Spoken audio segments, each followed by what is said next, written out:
Hello and welcome back to Historian at Midnight.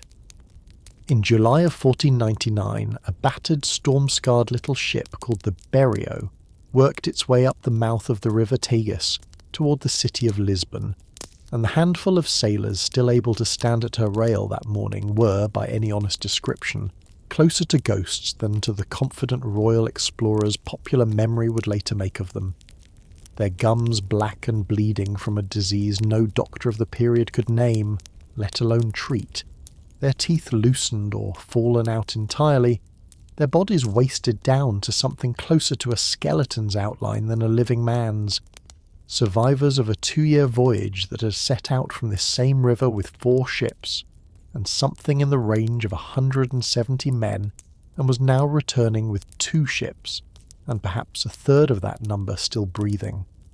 The Berrio's own captain, a man named Nicolau Coelho, had sailed on ahead of his own commander, a minor nobleman named Vasco da Gama, who had stayed behind in the Azores Islands to sit at the sickbed of his own dying brother Paulo, one of the voyage's other captains, a man who would not live to see Lisbon again at all.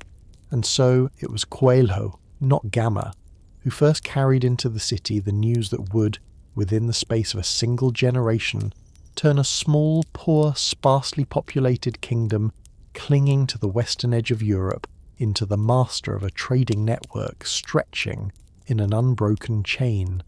from the coast of Brazil to the harbour of Japan. Word reached the royal court that this ragged little ship had done what a Genoese admiral sailing for Spain had failed to do only 7 years before, had sailed east and south, and further east again,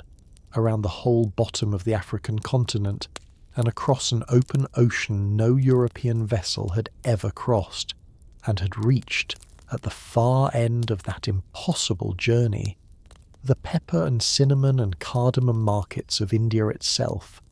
the fabled source of the spices that Phoenician and Arab middlemen had been selling into Europe at a markup no one in Lisbon had ever been in a position to question before. King Manuel I of Portugal, a monarch who had inherited his own throne only 3 years earlier, through a chain of family deaths so unlikely that even his own contemporaries remarked on it, did not wait for Gama's own broken, grieving return before beginning to act on the news, and within a matter of months, in a proclamation whose sheer scale of ambition would have sounded to any other European monarch of the period like the ravings of a man who had badly misjudged the size of his own kingdom, Manuel began styling himself, in official documents sent to every court in Europe, Lord of the Conquest, Navigation, and Commerce of Ethiopia, Arabia, Persia, and India, a title claiming on behalf of a nation of scarcely 1 million people, most of them illiterate peasants and fishermen who had never travelled more than a day's walk from the parish they were born in, personal lordship over the trade of 4 separate regions whose combined population outnumbered Portugal's own by something on the order of 100 to 1, an imbalance so extreme that no cartographer, no minister, and no foreign ambassador reading that same proclamation in the winter of 1499 could have honestly told you how, in any practical sense, so small a kingdom actually intended to make good on so enormous a claim. It is a strange, almost vertiginous thing to sit with, the gap between that title and the men who had actually made it possible, a handful of scurvy-wrecked sailors so reduced by their own voyage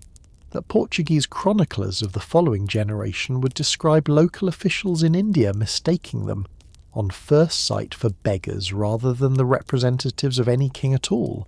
And it is worth naming at the very start of this story that the gap between grandiose royal proclamation and the actual wretched, dangerous, often fatal human cost of achieving it would run beneath almost everything this small kingdom did for the following 2 centuries, an empire built less on the sheer weight of Portugal's own resources, which were never remotely sufficient to the scale of what it eventually claimed,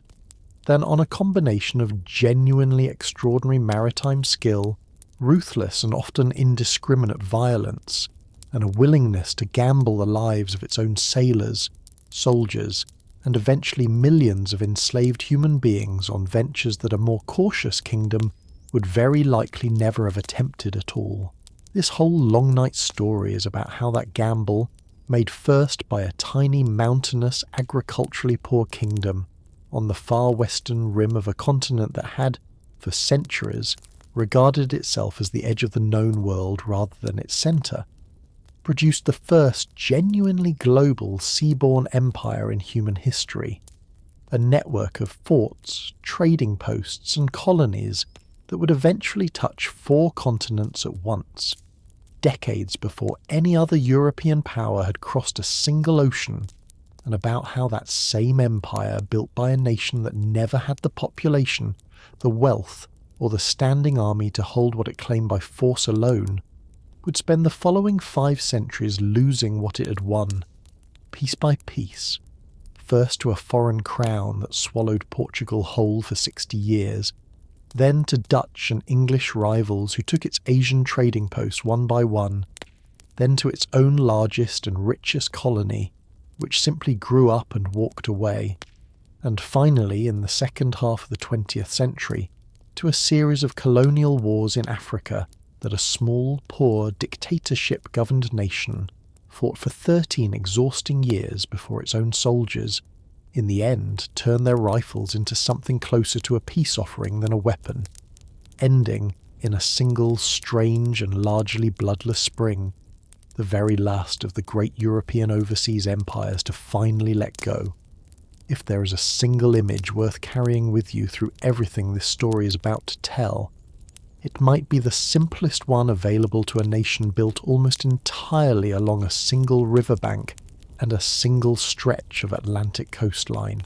The tide, the same patient, indifferent rhythm that carried Gama's own ships out of the Tagus in 1497, and that carried the Berrio's own broken survivors back into it 2 years later. A tide that comes in with a confidence that looks, from the shore, almost like destiny, and that goes back out again, every single time, with exactly that same confidence, whether the people watching it are ready for the water to leave or not. This whole night's story is about a kingdom that rode one such tide about as far out as any nation in human history had ever ridden one before, and about the considerably longer, considerably harder 5 centuries it spent watching that same tide slowly, inevitably, and in the end almost gently, go back out again. If you have found your way to this channel before, you already know roughly what kind of story this is going to be. Unhurried, honest about both the daring and the cruelty, more interested in what actually happened to the people living inside these centuries than in a tidy, flattering national legend, and told slowly enough, I hope, that it might carry you gently towards sleep somewhere along the way rather than keep you awake with it. Before we drift into the rest of this long story together, take a quiet moment to like this video and subscribe, but only if you genuinely enjoy what I do here, because that is the only reason I would ever want you to.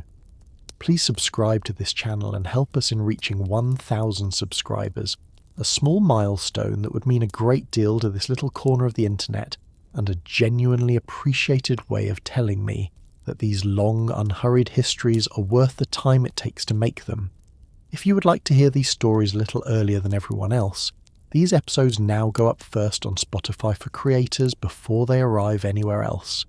and you will find the link waiting for you down in the description if you would like to follow along there. And if you feel like it, leave your location and your local time down in the comments below, a small thing, but it helps other restless, sleepless people find their way to this little corner of the internet, and there is something quietly comforting about knowing that somewhere out there, under a different sky, a stranger is settling into their own bed tonight, listening to this same slow unspooling of history. So get comfortable now. Let your shoulders drop, let your eyes soften, even if they stay open a while longer yet. Turn the light down if you can, and let yourself sink into the long tale of how a small kingdom that had never sailed further than its own coastline decided, one uncertain century, to go looking for the edge of the world, and what it found there, and what it eventually cost, a kingdom carved out of a crusade. To understand how Portugal ever came to imagine itself as lord of the commerce of Ethiopia, Arabia, Persia and India, we have to go back nearly 4 centuries before Vasco da Gama's own ragged return to the messy, violent, centuries-long process by which Portugal became a country at all, because nothing about its later reach across the oceans makes sense without first understanding just how narrow and how hard-won its own foothold on dry land had originally been. For most of the early medieval period, the Iberian Peninsula, the landmass Spain and Portugal still share today, lay divided between a patchwork of Christian kingdoms clinging to its northern edge and a series of Muslim states, collectively remembered as Al-Andalus, that had controlled most of the peninsula since an Arab and Berber invasion crossed from North Africa in the year 711, and the slow, uneven, multi-century Christian effort to push that Muslim presence back southward, a process later historians would name the Reconquista, the reconquest, provided the specific military and religious crucible out of which Portugal itself, as a distinct kingdom, was eventually forged. Portugal began, in fact, not as an independent nation at all, but as a border county, the County of Portugal, granted in the late 11th century by the king of the Christian kingdom of Leon to a French crusading nobleman named Henry of Burgundy, in reward for his own military service against the peninsula's Muslim rulers, a modest strip of territory along the Douro River valley, whose own name, drawn from the ancient Roman port town of Portus Cale near the mouth of that same river,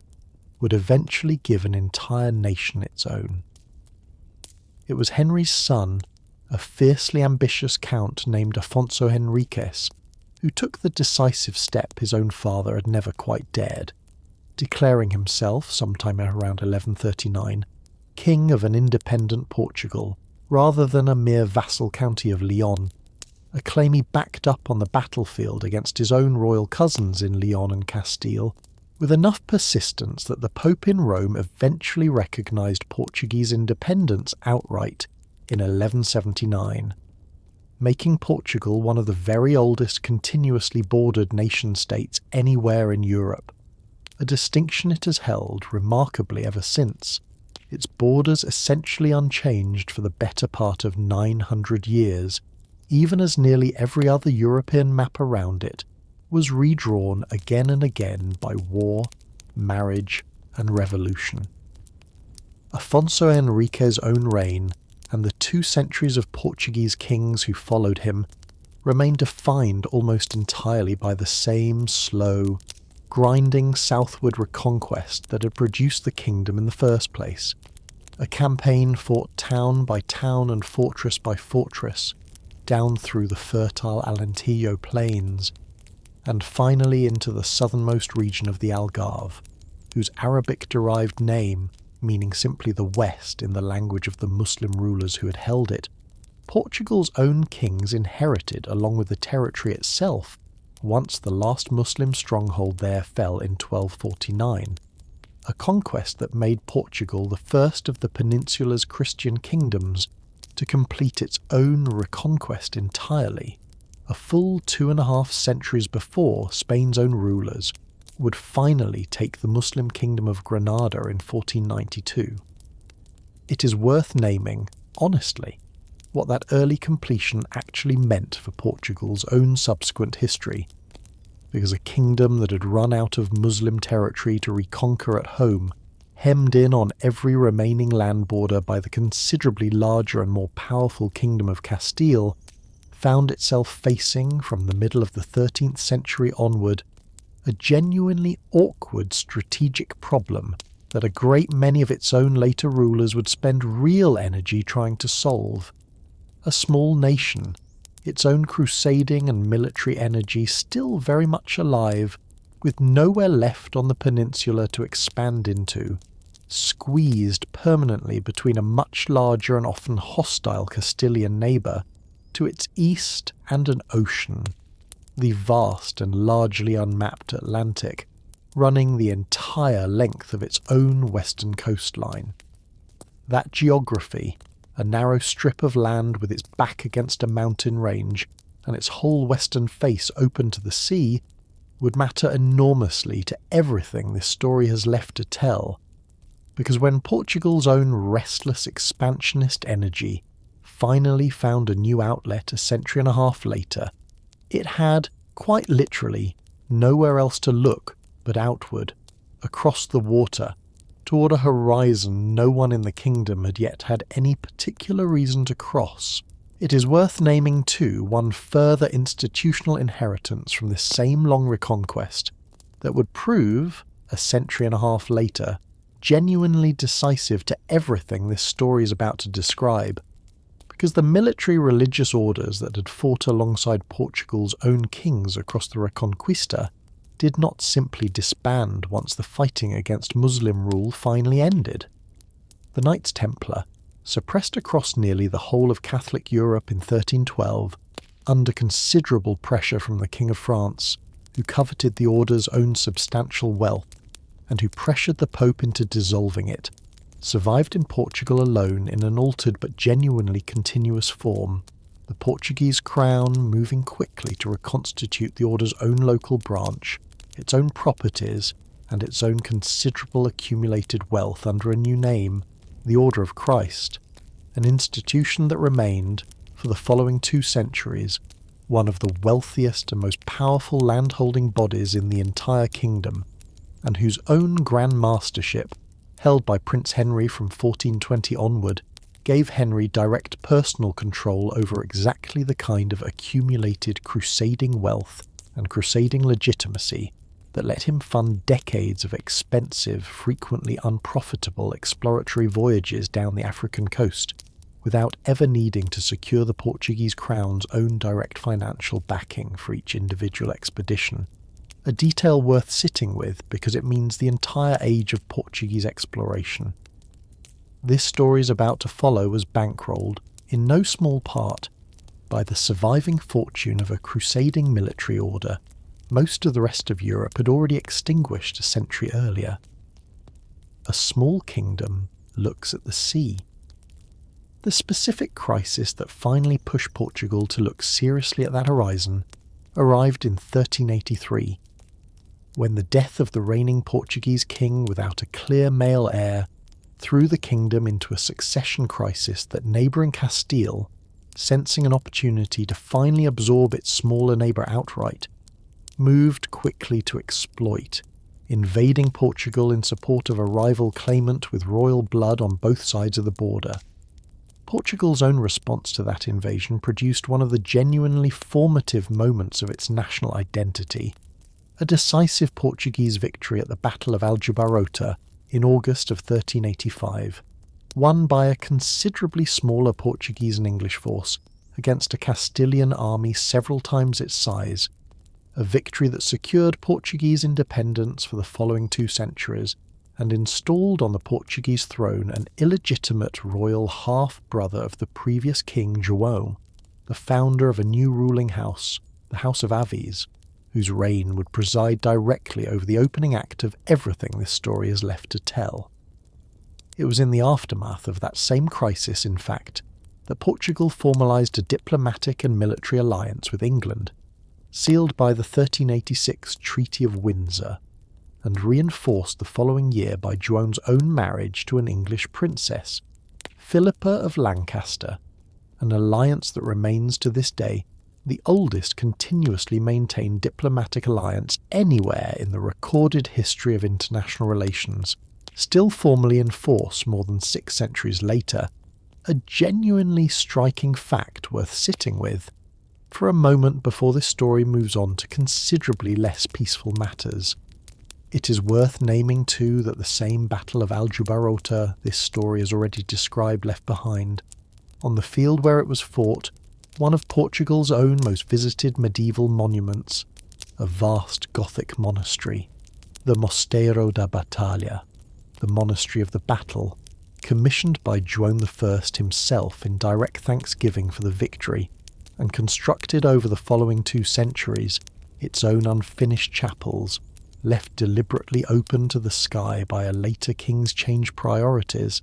standing today as an accidental but genuinely evocative physical metaphor for an empire that would, itself, spend the following 5 centuries starting considerably more than it ever actually finished. It was 3 of João and Filipe's own sons, a generation of Portuguese princes raised in the confident afterglow of Aljubarrota, and educated by their English mother's own reported insistence, with an unusually serious attention to chivalric duty and personal achievement, who would push Portugal's restless energy outward across the water for the very first time, in a campaign that had almost nothing to do, in its original conception, with spices or the Indian Ocean at all. In 1415, João and his sons led a Portuguese fleet across the narrow strait, separating Iberia from North Africa, and seized the Muslim port city of Ceuta, a wealthy trading hub controlling one of the 2 gates of the Strait of Gibraltar, in a campaign whose stated purpose was explicitly religious and chivalric, a continuation of the same crusading impulse that had built the kingdom itself, aimed at striking directly at Muslim power and not incidentally giving a new generation of Portuguese princes who had run out of Moorish territory to reconquer at home a fresh battlefield on which to earn their own knighthood and their own reputation. It was at Ceuta, according to the accounts later Portuguese chroniclers would tell, that one of João's younger sons, a prince in his early 20s named Henrique, whom English language history would eventually come to know by the considerably grander title of Henry the Navigator, first glimpsed in the captured city's own markets, tantalizing hints of the gold and spice caravans that crossed the Sahara from deep within Africa, and first began to wonder, with a curiosity that would occupy the remaining 45 years of his own life, whether those same trade routes might somehow be reached or bypassed entirely by sea. The navigator who never sailed. It is worth naming, honestly and right at the outset, one of the more persistent myths this particular chapter of history has accumulated over the centuries, because the popular image of Prince Henry the Navigator presiding over a formal school of navigation and cartography at a windswept promontory called Sagres, personally training the great pilots and map makers who would go on to open the Atlantic, is considerably more legend than fact, a flattering later reconstruction built up gradually by Portuguese and English writers across the following centuries, rather than an accurate description of anything that actually existed during Henry's own lifetime. Henry himself never personally sailed on a single one of the voyages of exploration he spent his own life sponsoring, a detail that sits a little strangely beside the grand title history eventually gave him, and no contemporary document from his own era describes any formal institution resembling a navigational academy at Sagres at all. What Henry actually did, operating from his own residence on the Algarve coast, and drawing on his own personal wealth as Grand Master of the Order of Christ, a Portuguese military order that had inherited much of the property and the crusading mission of the disbanded Knights Templar, was to fund, organise, and repeatedly relaunch a long, expensive, and for many years frustratingly unsuccessful series of expeditions down the largely unmapped western coast of Africa, driven by a genuinely tangled mixture of motives. His own era saw no particular need to separate out from one another, a continuing crusading ambition to strike at Muslim power and, if possible, to locate and forge an alliance with a legendary Christian king believed to rule somewhere in Africa or Asia, a semi-mythical figure European chroniclers called Prester John, a hard-headed commercial hope of tapping directly into the West African gold trade that had, until then, reached Europe only second-hand, filtered through Muslim North African merchants and marked up at every stage of a long overland journey, and from the 1440s onward, a third motive that would come to matter more than either of the other two, and that this story does not intend to soften or look away from, the direct capture and sale of enslaved African people. For the better part of the first 15 years of Henry's own sponsored voyages, Portuguese captains made only frustratingly slow progress, turning back again and again at a stretch of the West African coastline near a headland called Cape Bojador, a point where dangerous currents, shifting sandbanks, and a body of local pilot law holding that the waters beyond simply boiled or ran off the edge of the known world entirely discouraged one captain after another from pressing further south, until in 1434 a member of Henry's own household named Gil Inez finally rounded the Cape and returned safely, proving in a single voyage that the psychological barrier holding back a whole generation of Portuguese seafaring had been considerably more formidable than the actual physical danger it guarded. It is worth pausing on how genuinely significant that single crossing was, because Cape Bojador had functioned, for the better part of a century of European sailing tradition, as an almost mythical edge of the navigable world, and Eanes's own safe return past it opened, for the first time, a stretch of ocean and coastline that Portuguese captains would spend the following 6 decades pushing steadily further and further south along, each successive voyage extending the known map by another few hundred miles of largely unfamiliar coastline. Portuguese shipwrights, working through these same decades, developed a new vessel specifically suited to this kind of exploratory coastal sailing. A small, light, triangular sailed ship called the Caravel,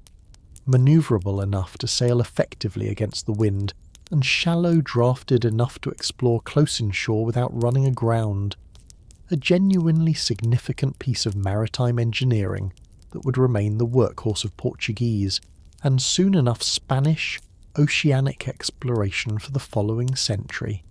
It was in the 1440s, as these same caravels pushed further down the West African coast, past the mouth of the Senegal River and toward a stretch of coastline the Portuguese would come to call Guinea, that the voyages Henry sponsored began returning not only with gold dust and ostrich eggs and other novelties,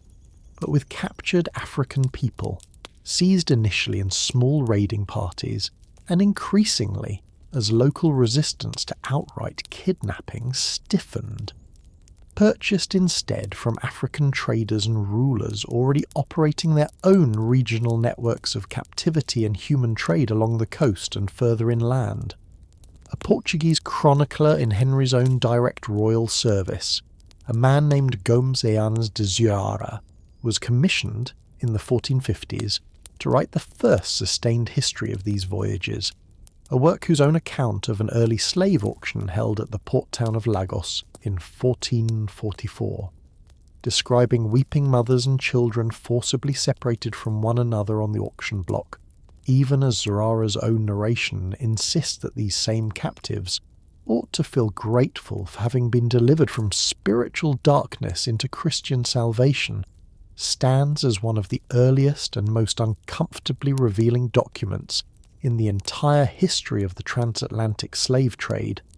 a court chronicler paid to celebrate his own patron's achievements, finding himself, whether he fully intended it or not, recording in vivid and unmistakable detail the human suffering that achievement actually produced. It is worth naming plainly that this same decade, the 1440s, in which Portuguese sailors were first proving that the edge of the known world could be safely crossed, in which a genuinely remarkable feat of maritime daring was steadily extending the map of what Europeans understood the Earth to actually contain, was the very same decade in which Portugal became the first European nation to establish a systematic state-sponsored trade in enslaved African human beings,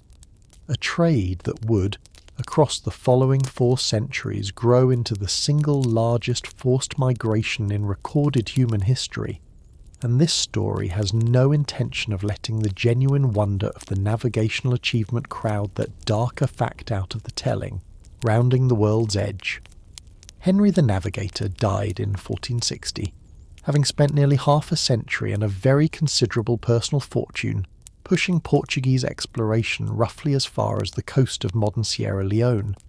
a genuinely significant stretch of new coastline mapped, but still, by any honest measure, only a fraction of the distance an eventual sea route to India would require, and it fell to his own great-nephew, King João II, who came to the Portuguese throne in 1481, to push that same exploratory project the considerable remaining distance, with a focus and a state-directed urgency Henry's own more personal, more piecemeal sponsorship had never quite achieved.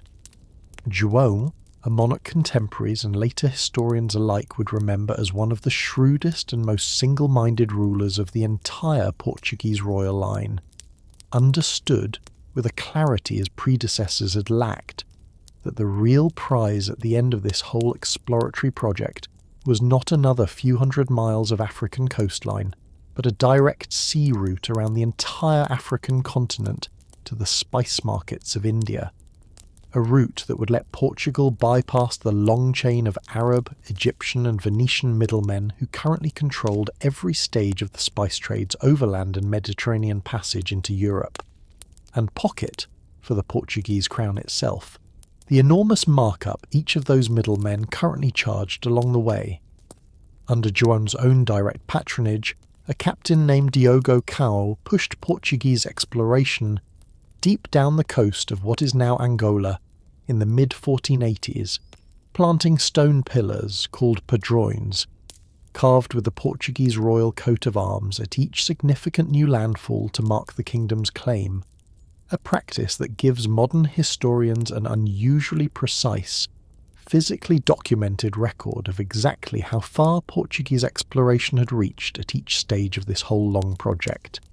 It was another of João's own captains, a nobleman named Bartolomeu Dias, who finally, in 1488, achieved the specific breakthrough the whole project had been aimed at from the very start, though he achieved it, in the end, almost by accident, driven far out to sea and out of sight of the African coastline entirely by a violent storm that struck his small fleet somewhere off the southern tip of the continent. And when Dias finally turned his own battered ships back toward land after the storm had passed,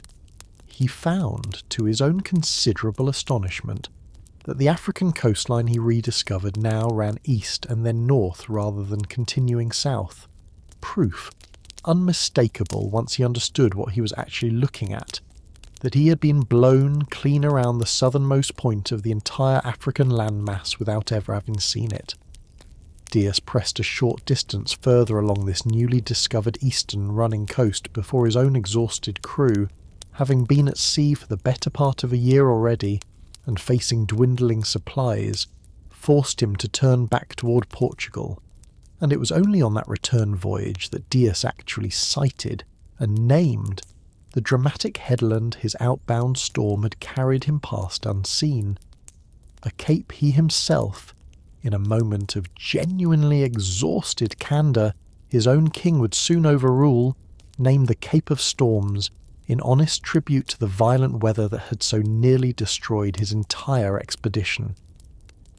It was João II himself, receiving Dias's report back in Lisbon, who insisted on renaming that same headland the Cape of Good Hope,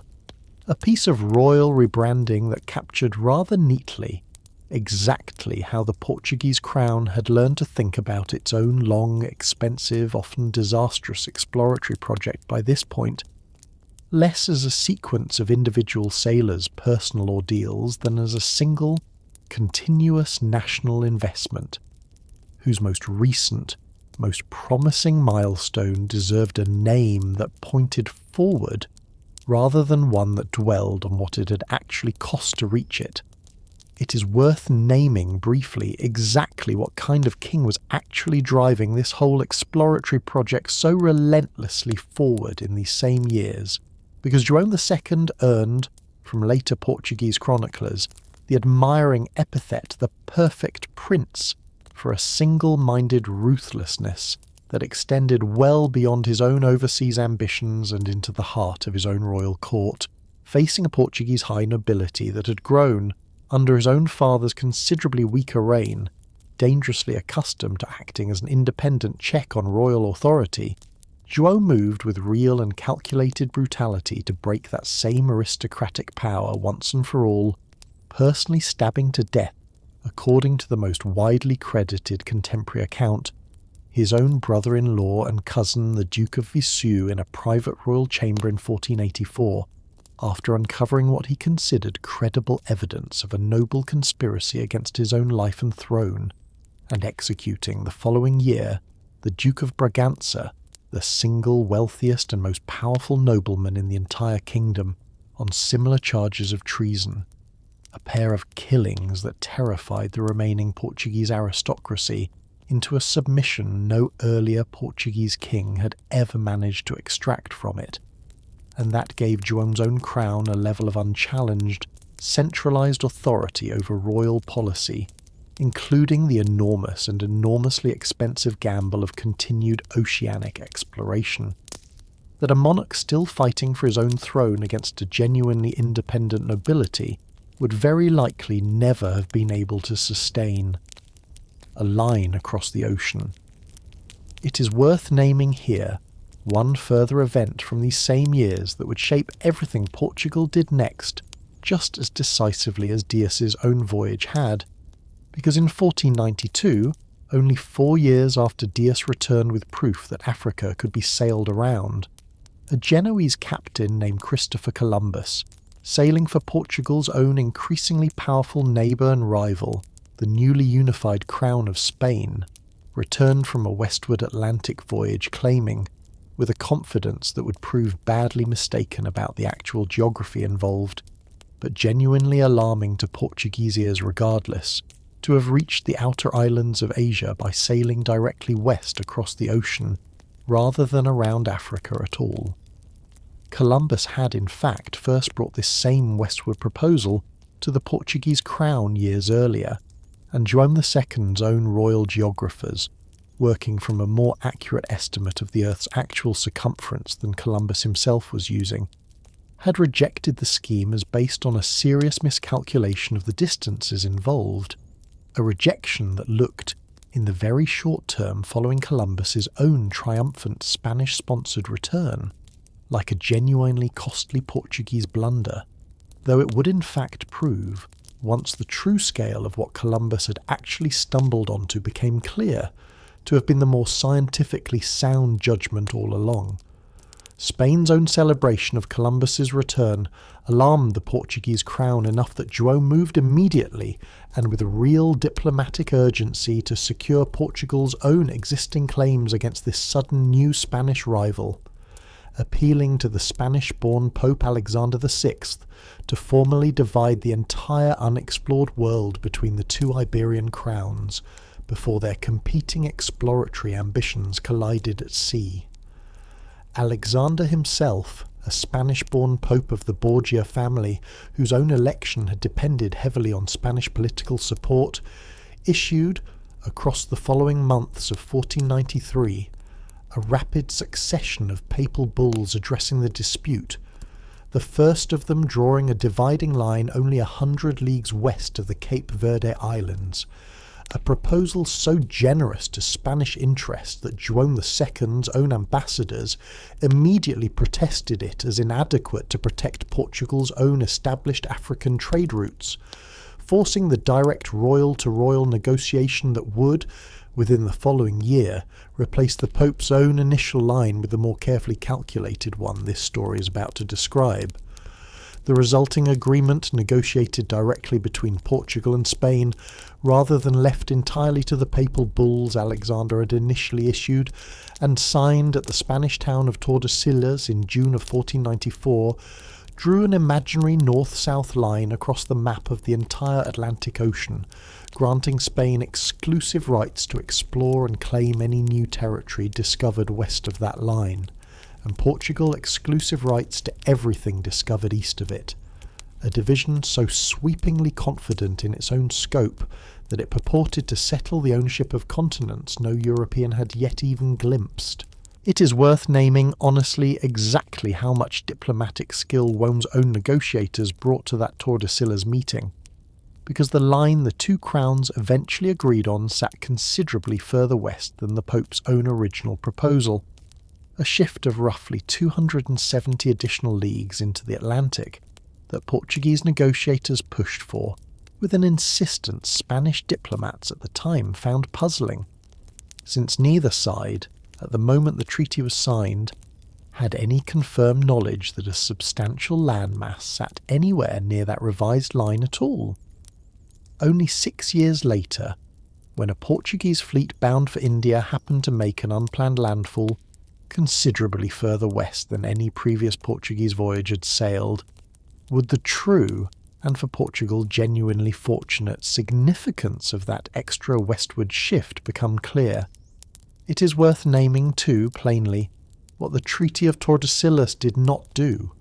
because it divided a world its own signatories had barely begun to explore between two European crowns without a single moment's consideration for the tens of millions of people already living in the Americas, in Africa, and across Asia whose own homelands were, on paper if nowhere else, simply being parcelled out between two royal courts on the far side of the ocean from them, an act of breathtaking presumption that both Crown's own diplomats and clergy of the period genuinely did not regard as requiring any particular justification at all. The gamble to India. It was Manuel I who came to the Portuguese throne in 1495 after the sudden death of his own cousin João II's only legitimate son left the crown, passing sideways through the royal family in a chain of succession nearly as improbable as the one that had installed the House of Aviz itself a century earlier, who finally authorised the single voyage that would complete the entire project João's predecessors had spent 8 decades and an enormous fortune pursuing, a direct sea route from Portugal all the way to the pepper and spice markets of India itself. In July of 1497, a fleet of 4 ships under the command of a minor nobleman named Vasco da Gama, a man whose own naval experience before this appointment was, by most surviving accounts, considerably thinner than the scale of the mission entrusted to him might suggest, set sail from Lisbon carrying instructions to round the Cape of Good Hope, cross the entirely unmapped Indian Ocean beyond it, and establish direct trading relations with whatever wealthy kingdoms his fleet might find at the other end of that crossing. Gama's own voyage south along the African coast alone took considerably longer, and carried his ships considerably further out into the open Atlantic, away from the coastline entirely, than any previous Portuguese expedition had attempted. A bold and genuinely dangerous navigational gamble, sailing for weeks with no land in sight at all in order to catch favourable winds that would carry the fleet more efficiently around the Cape than the older, more cautious, coast-hugging route Dias had used a decade earlier. A gamble that paid off in navigational terms, but that also meant Gama's crew spent considerably longer at sea and grew considerably more exhausted and more susceptible to the scurvy that would eventually devastate them than any previous Portuguese voyage had required its sailors to endure. Once around the Cape, Gama's fleet worked its way up the previously unmapped eastern coast of Africa, calling at Muslim-controlled trading ports along the way, among them Mozambique Island and the wealthy city-state of Malindi, whose own ruler, hoping to gain Portuguese support against a rival regional power, provided Gama with an experienced local pilot familiar with the Indian Ocean's seasonal monsoon winds, a piece of local knowledge without which Gama's own final crossing to India, made in a remarkably swift 23 days once the fleet caught the right monsoon current, would very likely have taken considerably longer and cost considerably more lives than it already had. Gama's fleet reached the Indian coast near the wealthy trading city of Calicut in May of 1498, becoming the first European ships in recorded history to reach India by sailing directly around Africa, and it is worth naming, honestly, just how poorly prepared Gama's own mission actually was for the sophisticated commercial world it had just arrived in, because the cheap trade goods, striped cloth, bells and strings of coral beads that Gama had brought along as gifts and trading stock adequate enough for the small-scale barter economies his fleet had encountered along the West African coast. Decades of prior Portuguese voyages had grown accustomed to, were met with open derision by the merchants of Calicut, a city already deeply integrated into a sophisticated, centuries-old Indian Ocean trading network stretching from East Africa to China, and accustomed to dealing in gold, silver and fine textiles, rather than the modest trinkets Gama's own royal instructions had judged sufficient. The Zamorin, Calicut's own hereditary ruler, received Gama's mission with genuine curiosity, but grew swiftly disappointed by the poverty of what the Portuguese actually had to offer in trade, and Gama's own attempts to establish a lasting commercial relationship were further complicated by the hostility of the city's existing Arab-Muslim merchant community, who recognised immediately and correctly that a direct Portuguese sea route to India threatened to cut them entirely out of a spice trade their own families had profited from for generations. Gama eventually secured a modest cargo of pepper and cinnamon, considerably less than his own royal instructions had hoped for, and set sail for home in August of 1498, a return voyage made against the seasonal monsoon winds this time rather than with them, a miscalculation of timing that stretched the crossing back to East Africa out to nearly 3 brutal months instead of the swift 3-week passage the fleet had enjoyed on the outbound leg, and it was during those same 3 gruelling months, with fresh food and clean water both running critically short, that scurvy tore through Gama's crews with the devastating effect this story has already described in its opening moments, killing, by the time the surviving ships finally limped back into Portuguese waters in the summer of 1499, something in the range of half of everyone who had originally set out. It is worth naming briefly that Gama himself returned to the Indian Ocean only a few years later, in 1502, at the head of a considerably larger and more heavily armed fleet, and that this second voyage produced one of the single most notorious atrocities of the entire early Portuguese presence in Asia, when Gama's own ships intercepted a Muslim pilgrim vessel, the Miri, returning from Mecca with several hundred passengers aboard, looted its cargo,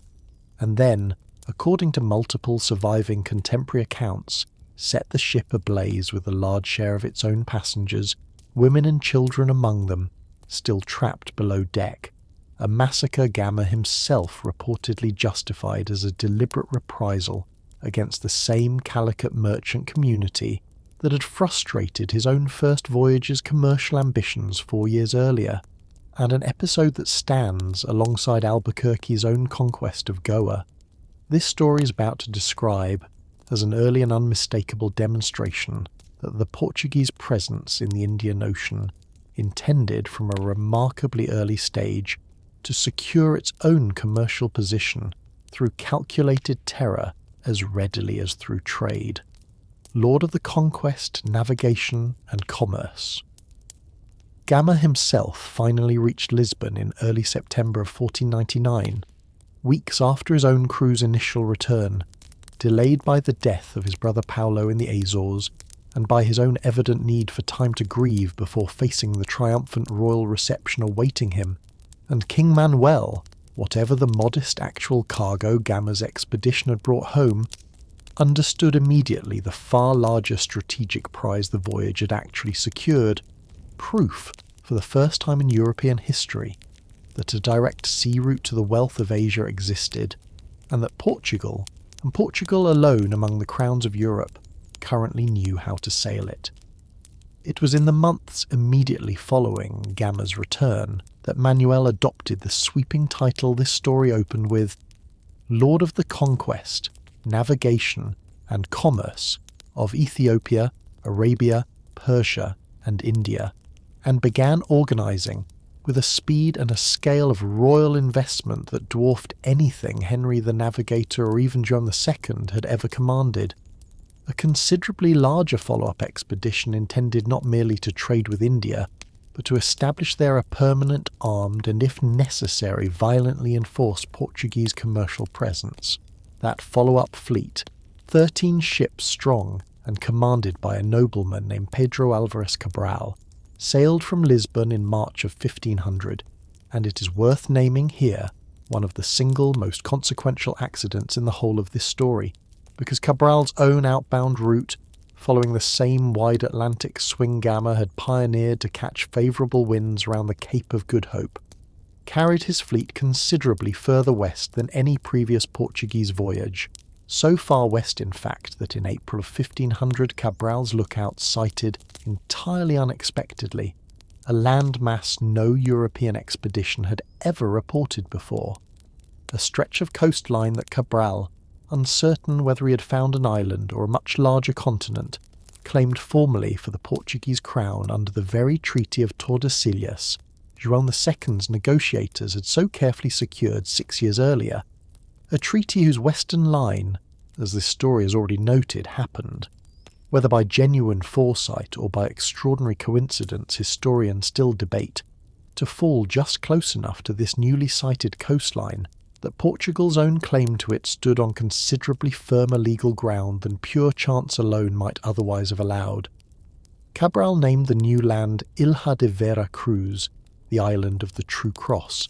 a name later Portuguese cartographers would revise once the sheer scale of the coastline became apparent to Terra de Santa Cruz, and that would eventually settle, within a few more decades, into the name history remembers it by today, Brazil,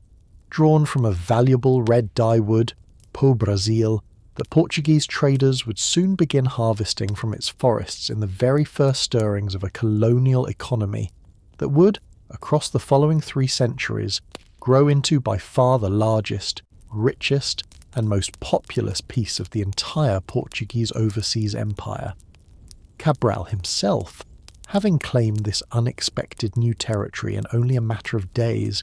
continued on toward his own original destination, and reached Calicut that September with a fleet considerably larger and more heavily armed than Gama's original modest mission. A difference in scale that mattered enormously once diplomatic relations with the city's Arab merchant community, already strained by Gama's own earlier visit, broke down entirely into open violence.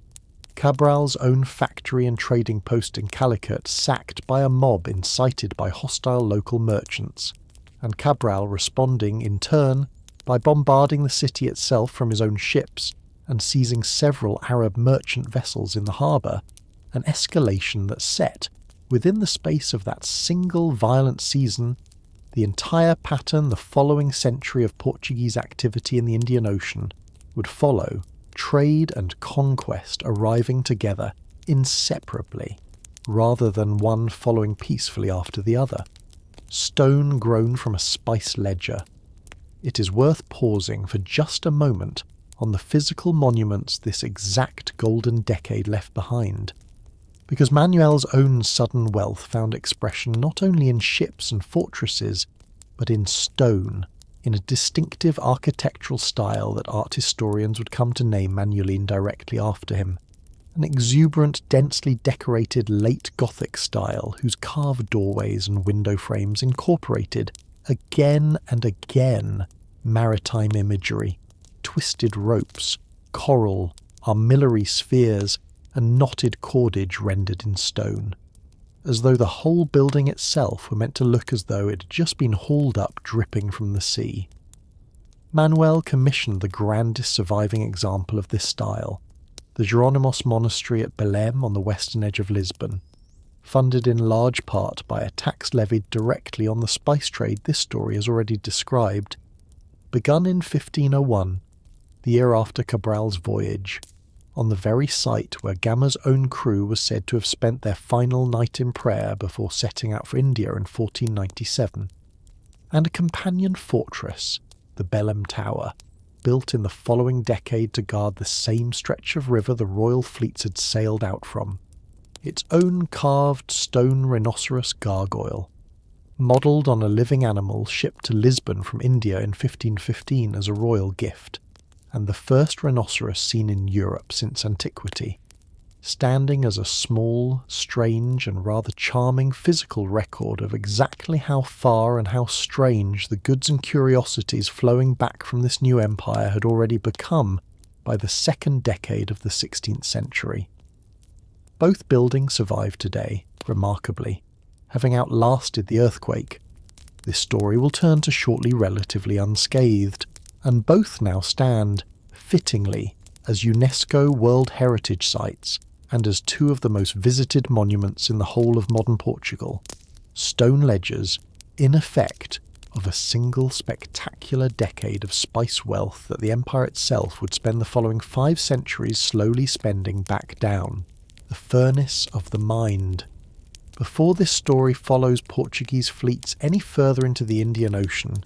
it is worth spending a little time on the considerably quieter and considerably less bloody achievement that made all of this navigation possible in the first place, because the same small kingdom that built an empire out of violence also built, across these same decades, a genuinely significant body of practical maritime science that the rest of Europe would spend the following century catching up to. Portuguese pilots and mathematicians of the 15th century, working from Arab and classical astronomical traditions, but refining them for the specific and unfamiliar problem of navigating far out of sight of land in the southern hemisphere, developed a set of practical techniques, among them a method for calculating a ship's latitude from the height of the sun at noon using an instrument called the astrolabe, or, for less experienced crews, a simpler quadrant and a set of astronomical tables, the Regimento do Astrolabio e do Quadrante, that let a competent pilot determine his own position on the open ocean with a level of accuracy no previous European seafaring tradition had achieved, since the pole star that European and Arab sailors alike had long relied on for celestial navigation disappeared entirely below the horizon once a ship crossed the equator, a problem Portuguese navigators were the first in the world forced to solve in practice, rather than merely in theory. Portuguese cartographers, working in a royal cartographic workshop, whose own charts the Crown classified as closely guarded state secrets, since an accurate map of the sea route to India represented in very concrete commercial terms one of the single most valuable pieces of intelligence in the entire world, produced, across these same decades, an accumulating body of increasingly accurate world maps, Portolan charts recording coastlines, currents, and depths in a level of empirical detail that Italian and Spanish mapmakers had never previously possessed, so valuable that Portuguese law made the unauthorized export of an official navigational chart a crime punishable by death, a penalty later relaxed but never entirely abandoned across the whole span of the imperial project. It is worth naming too one particular Portuguese scholar whose own work, produced not in Lisbon at all, but in the colonial city of Goa, stands as a genuinely significant contribution to the early history of medicine and pharmacology, because a physician and naturalist named Garcia de Horta, who had settled in Goa in the 1530s, spent the following 3 decades compiling systematic first-hand observations of Indian medicinal plants, publishing, in 1563, a landmark work titled Colloquios dos Simples e Drogas de India, Conversations on the Simples and Drugs of India, the first European scientific text on Asian medicinal botany, based on the author's own direct clinical experience rather than second-hand classical authority, a genuinely pioneering piece of empirical science that described, among a great many other substances, some of the earliest accurate European accounts of cholera, of the medicinal use of cannabis, and of the plant that produced the ginger and pepper Portuguese ships were, in these same years, carrying home by the shipload. Horta's own story, however, carries within it one of this empire's own darker and more instructive ironies, one this story will return to at greater length shortly, because Horta himself was a Portuguese New Christian, a descendant of Jews forcibly converted under Manuel I, and the same colonial society whose medicinal knowledge his own careful scholarship had done so much to advance would, within a few years of his death in 1568, turn the full and posthumous weight of its own religious suspicion directly against him. An empire of forts, not settlers. It is worth pausing here, before this story follows Portuguese ships any further east, to explain plainly the specific and genuinely distinctive kind of empire Portugal actually built across the following century, because it looked almost nothing like the vast territorially conquered land empires Spain would soon be assembling across the Americas, an understanding that difference matters enormously for everything else this story is left to tell. Portugal never possessed anything close to the population, the manpower, or the financial resources necessary to conquer and administer large stretches of Asian or African territory outright, and its own colonial planners, recognizing this hard limit with real clarity, built instead what historians have come to call the Estado de India, the State of India, a scattered network of fortified coastal trading posts, vitorias, positioned at strategic choke points along the existing Indian Ocean trade routes rather than any attempt at large-scale territorial occupation, each fortress garrisoned by a comparatively small number of Portuguese soldiers and administrators, but backed by a naval power that, for the better part of a century, no rival force in the entire Indian Ocean basin could effectively challenge. The genius and the genuine brutality of this whole system rested on a single innovation, a document called the Cartaz,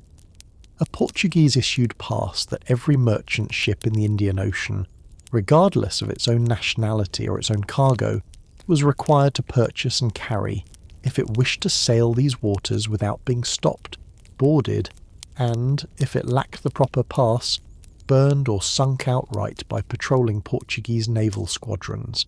a system that let a comparatively small Portuguese fleet extract tribute from an enormous existing volume of Asian regional trade that Portugal itself had played no part in creating, simply by asserting and backing with real and repeatedly demonstrated violence the right to tax or destroy any vessel that failed to pay for the privilege of sailing past it. That whole system depended from its very first years on a single decisive naval victory that gave Portugal the uncontested command of the sea this entire strategy required, a battle fought off the Indian port of Diu in February of 1509, in which a Portuguese fleet met and destroyed a considerably larger combined force assembled by the Sultan of Gujarat, the Mamluk rulers of Egypt, and the city-state of Calicut itself, a coalition that had formed specifically because each of its own members recognised correctly that the new Portuguese presence in the Indian Ocean threatened to strangle the trade every one of their own economies depended on.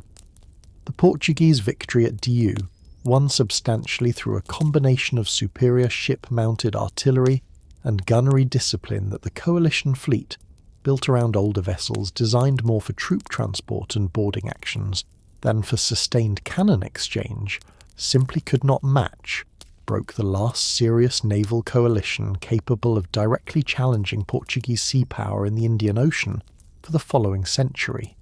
And it was only in the confident aftermath of that same victory that Albuquerque, arriving to take up the governorship the following year, felt secure enough in Portugal's own naval supremacy to attempt the string of fortress conquests, Goa, Malacca and Hormuz, this story is about to describe.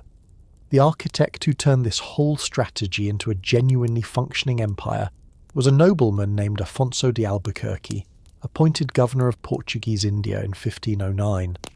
A ruthless, brilliant, and by most contemporary accounts, genuinely difficult man whose own explicit strategic doctrine, laid out in his surviving correspondence with the Portuguese crown, held that Portugal's entire Indian Ocean position rested on securing three specific strategic choke points: each one a narrow maritime gateway through which an enormous volume of existing regional trade was forced to pass, and that controlling those 3 points alone, rather than attempting to hold any broader stretch of territory, would let a comparatively small Portuguese garrison force choke off or tax nearly the entire Indian Ocean trading system at will.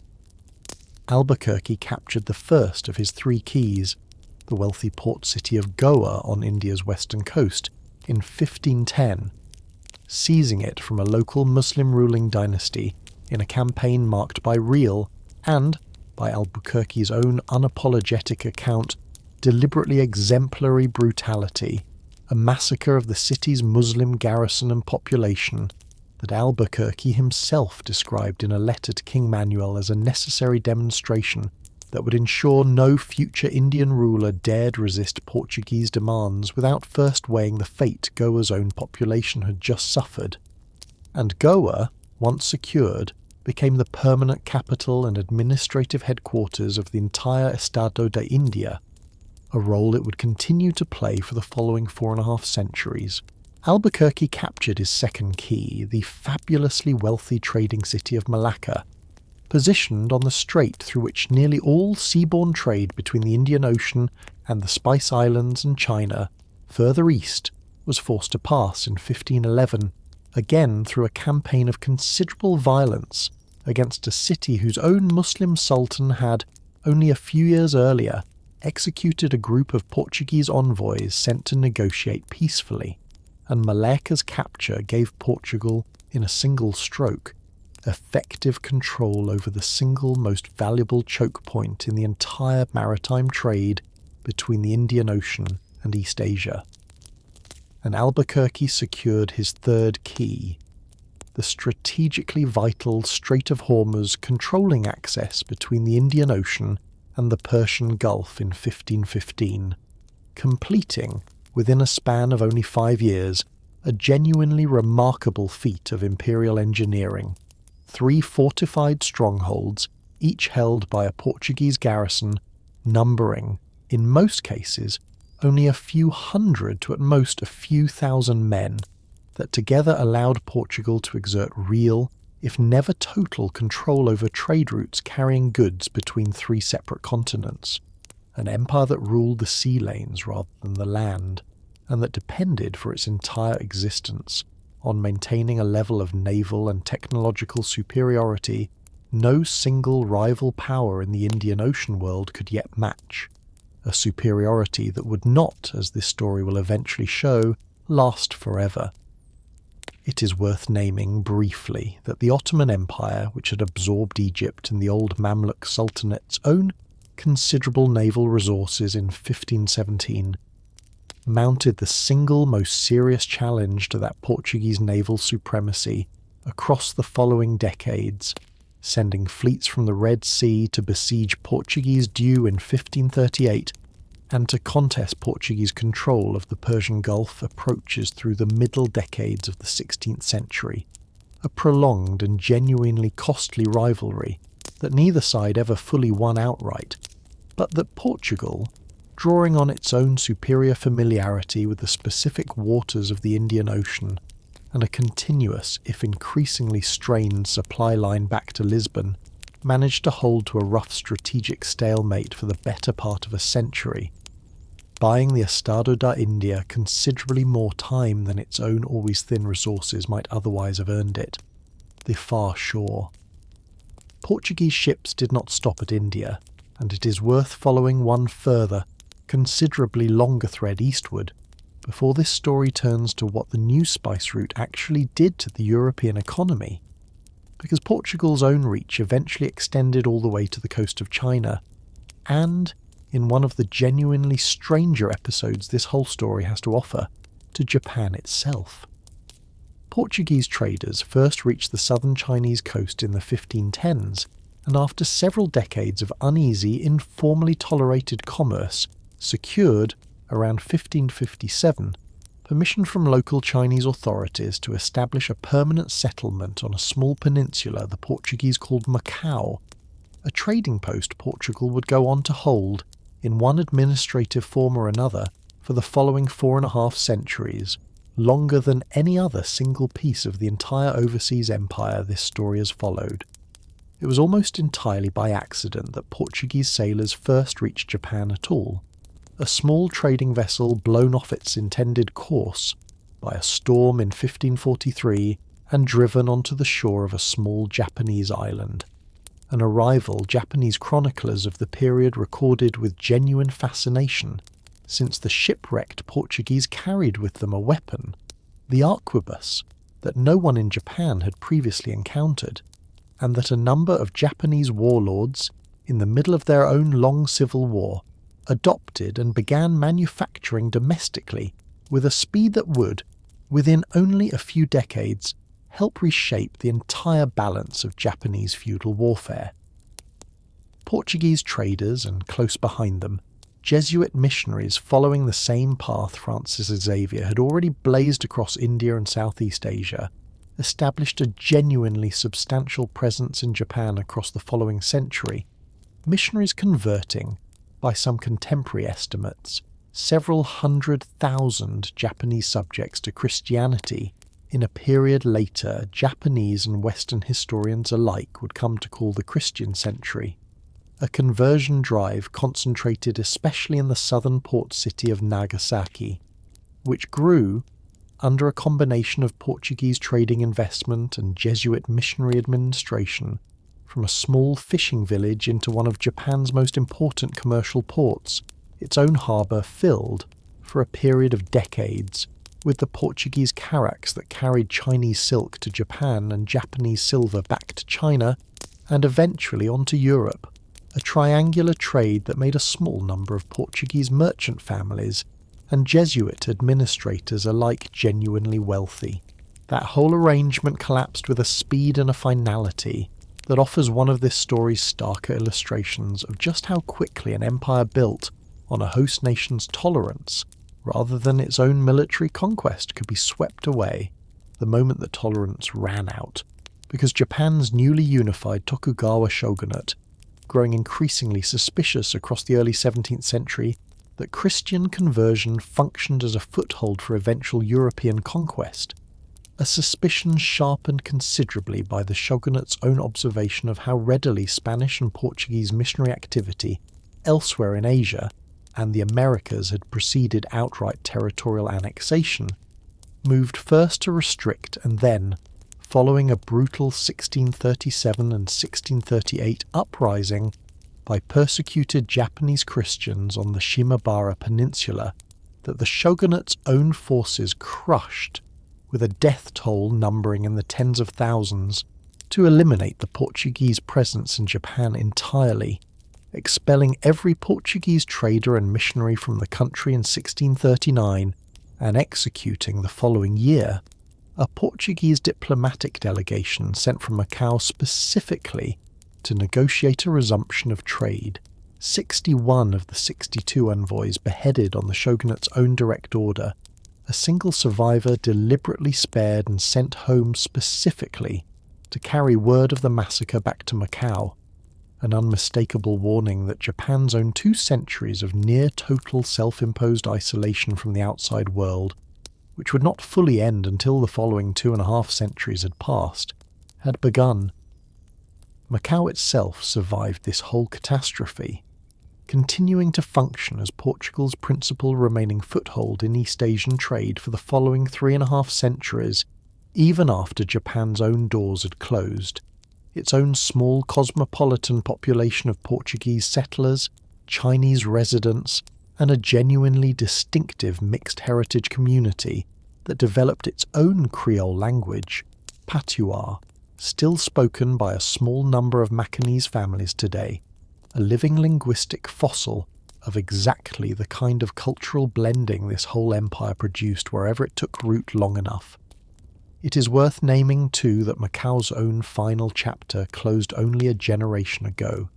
The territory formally returned to Chinese sovereignty in December of 1999, a story this night will return to before it is through,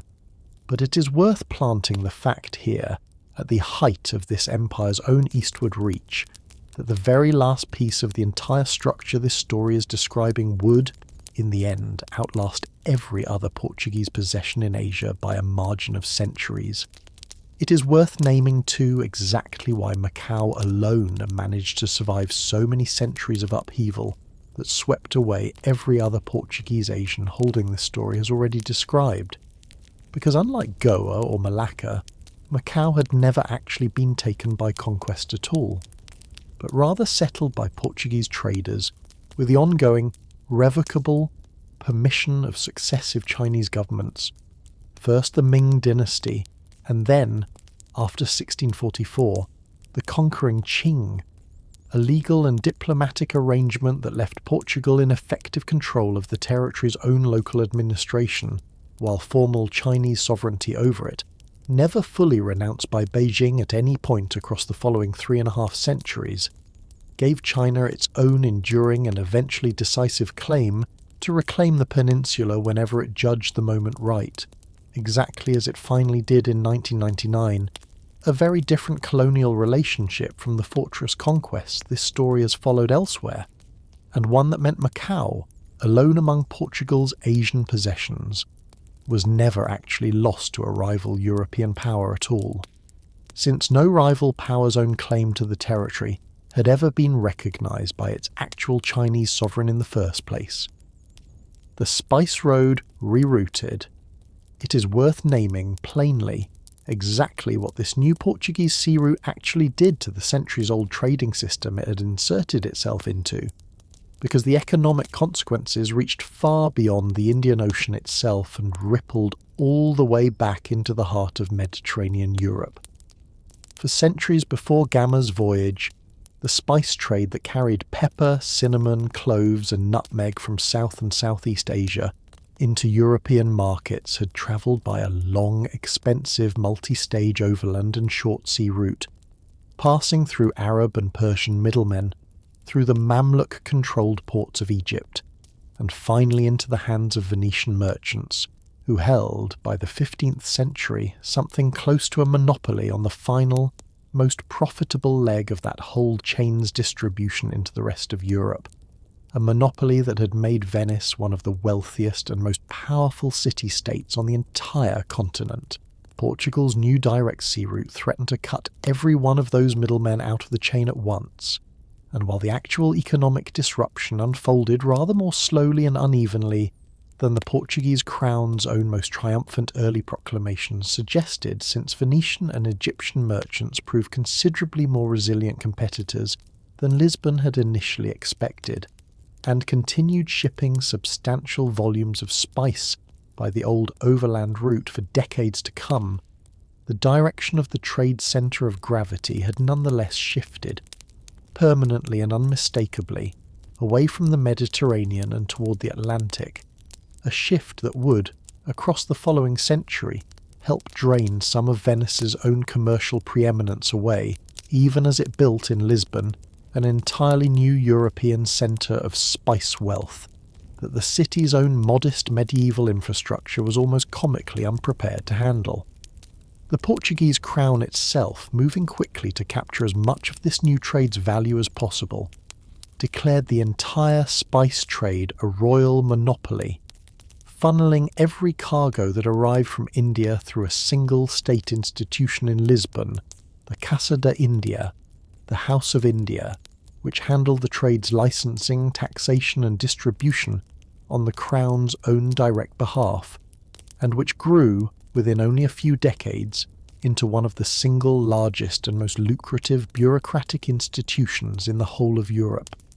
It is worth naming honestly, however, that this concentrated royal wealth never translated into anything resembling broad national prosperity for the ordinary people of Portugal itself,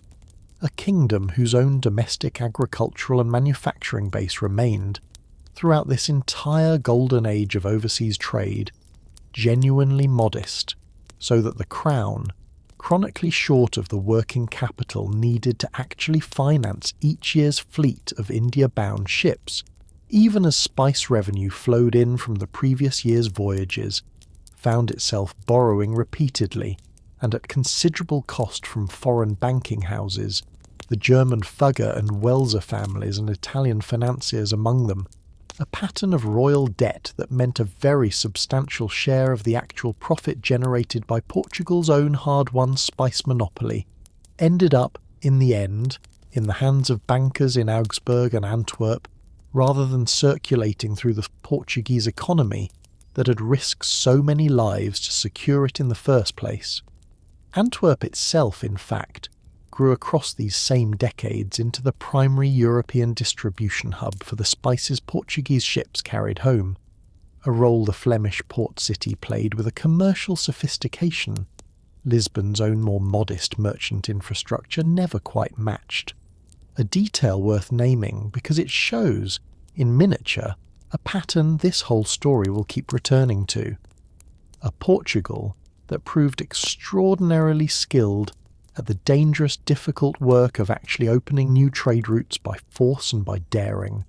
but considerably less skilled at retaining, managing and reinvesting the wealth those routes eventually produced. New Christians and an empire of the faith. It is worth naming too, honestly, a very different and considerably darker current running beneath this same golden age of exploration and trade, because Manuel I's own reign, the very reign that sent Gama to India and Cabral to Brazil, also produced one of the more consequential and more brutal religious decisions of the entire Portuguese story. In 1492, the same year Columbus first sailed for Spain, the Spanish crown had formally expelled its entire Jewish population, and a very large number of those Spanish Jewish refugees, perhaps as many as 100,000 people, crossed the border into neighbouring Portugal, whose own king at the time, João II, permitted their temporary settlement in exchange for a substantial entry payment,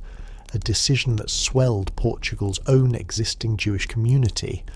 already a well-established and economically significant presence within the kingdom, to a genuinely substantial share of the entire national population. Manuel I, upon coming to the throne only a few years later, found himself facing pressure from the Spanish monarchs, whose own daughter Manuel hoped to marry as part of a broader dynastic strategy, aimed at eventually uniting the two Iberian crowns under a single shared ruler, to bring Portugal's religious policy into line with Spain's own, and in 1497, rather than expelling Portugal's Jewish population outright, an option Manuel himself apparently judged too economically costly, given how thoroughly Jewish merchants, physicians and craftsmen had become woven into Portuguese commercial and professional life. He ordered instead a program of forced conversion, decreeing that every Jew remaining in the kingdom would, by a specific deadline, be baptized as a Christian whether they consented to the conversion or not, a policy carried out, in a great many documented cases, through outright coercion, children forcibly separated from parents who resisted, and entire communities marched to mass baptisms under armed guard. The result was the creation, at a single administrative stroke, of an entirely new social category the Portuguese called Cristãos Novos, New Christians, a population of forcibly converted Jews and their descendants who would, for the following 2.5 centuries, occupy an uneasy and often genuinely dangerous position within Portuguese society, nominally Catholic, but regarded with persistent suspicion by a great many of their own old Christian neighbours, who suspected, often correctly, that a substantial number of new Christian families continued practicing elements of Jewish religious tradition in careful secrecy behind closed doors. It is worth naming, plainly, the specific and genuinely cynical mechanism Manuel's own government used to carry out this conversion,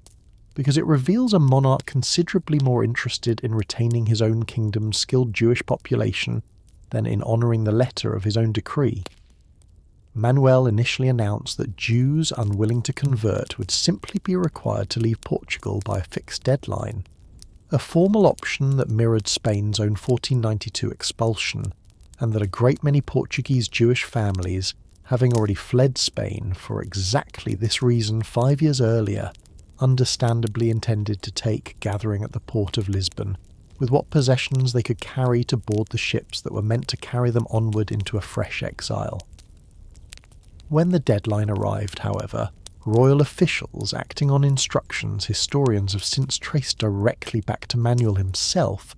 blocked the departing families from actually boarding those same ships, held them at the docks for days under increasingly desperate conditions, and then presented them with a starkly narrowed choice: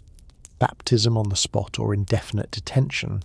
a bureaucratic trap that technically preserved the appearance of voluntary conversion while making genuine departure, in practice, all but impossible, a single administrative manoeuvre that converted, at a stroke, the overwhelming majority of Portugal's entire remaining Jewish population,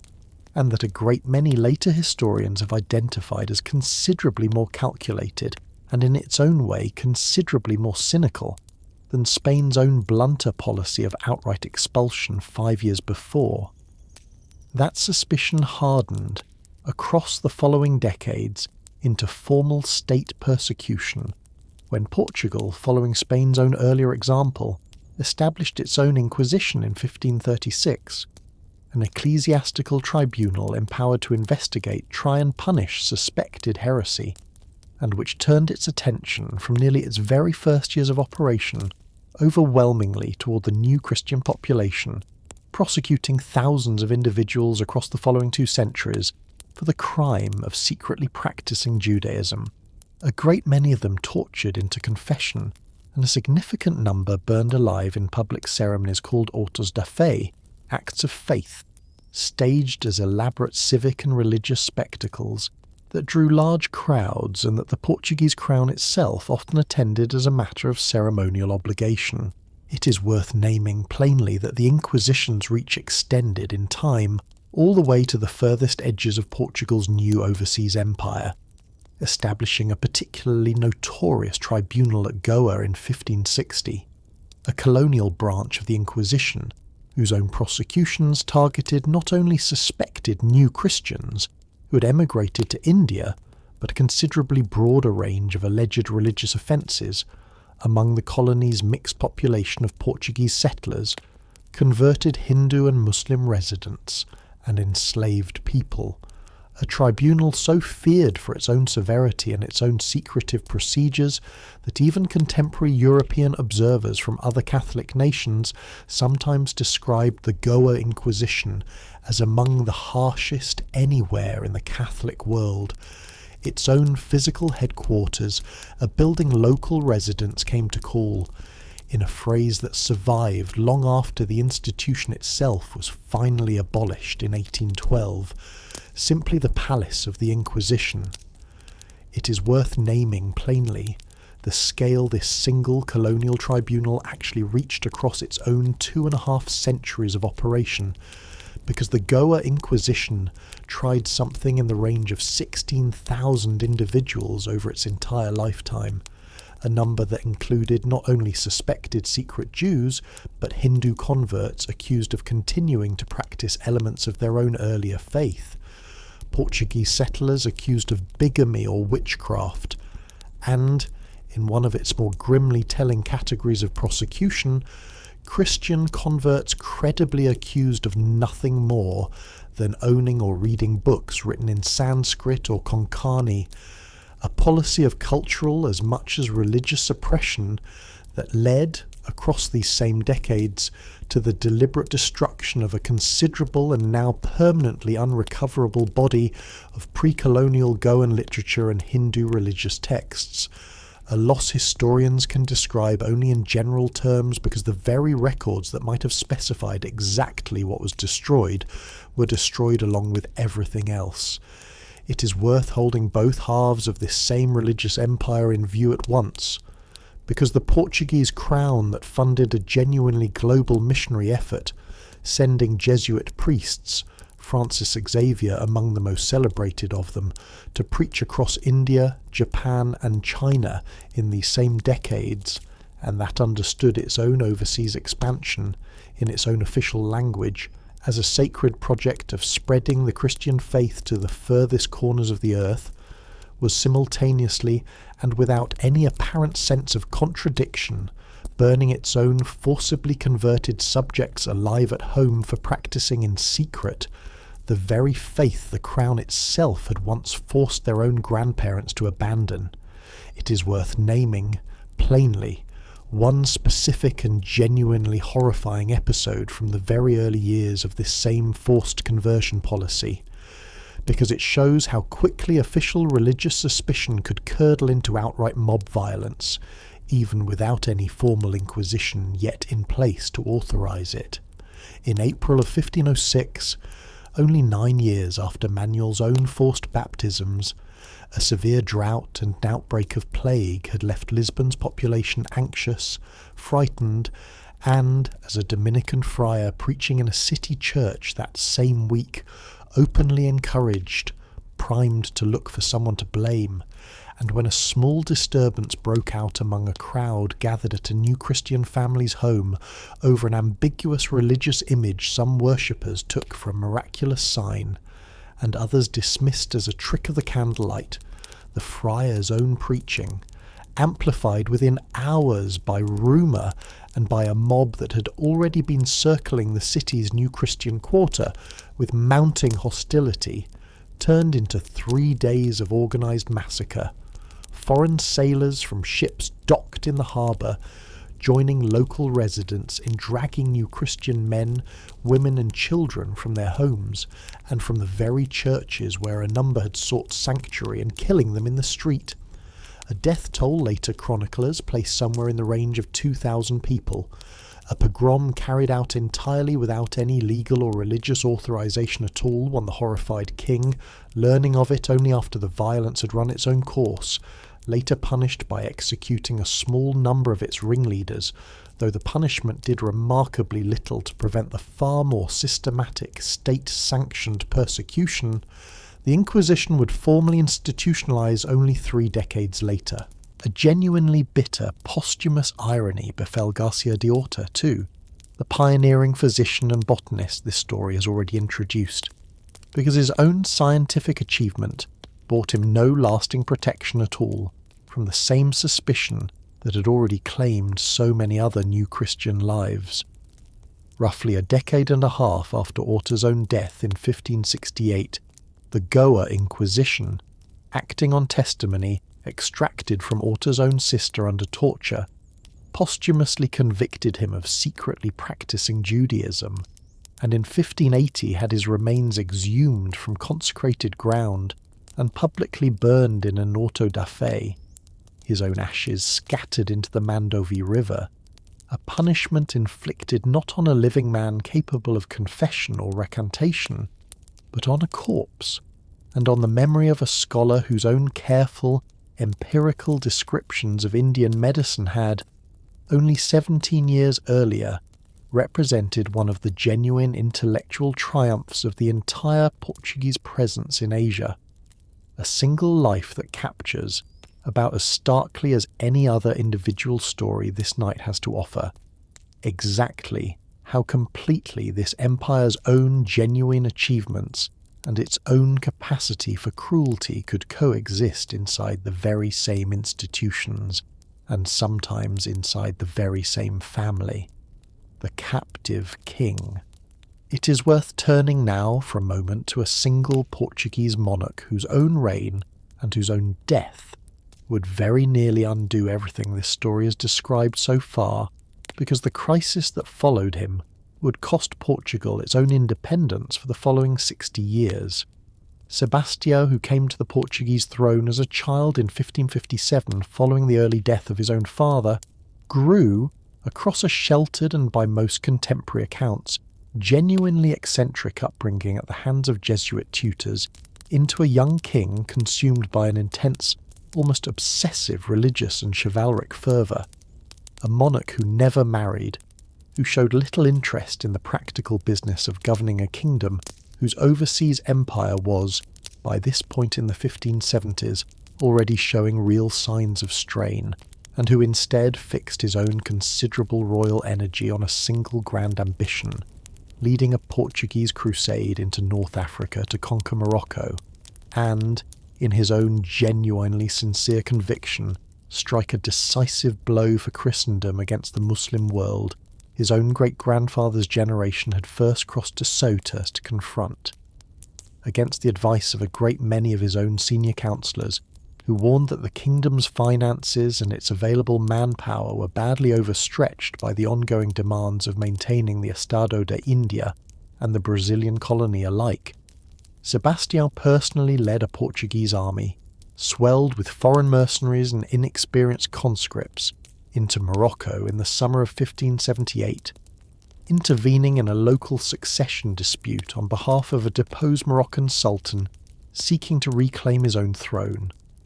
The resulting engagement, fought near the town of Alcácer Quibir on the 4th of August 1578,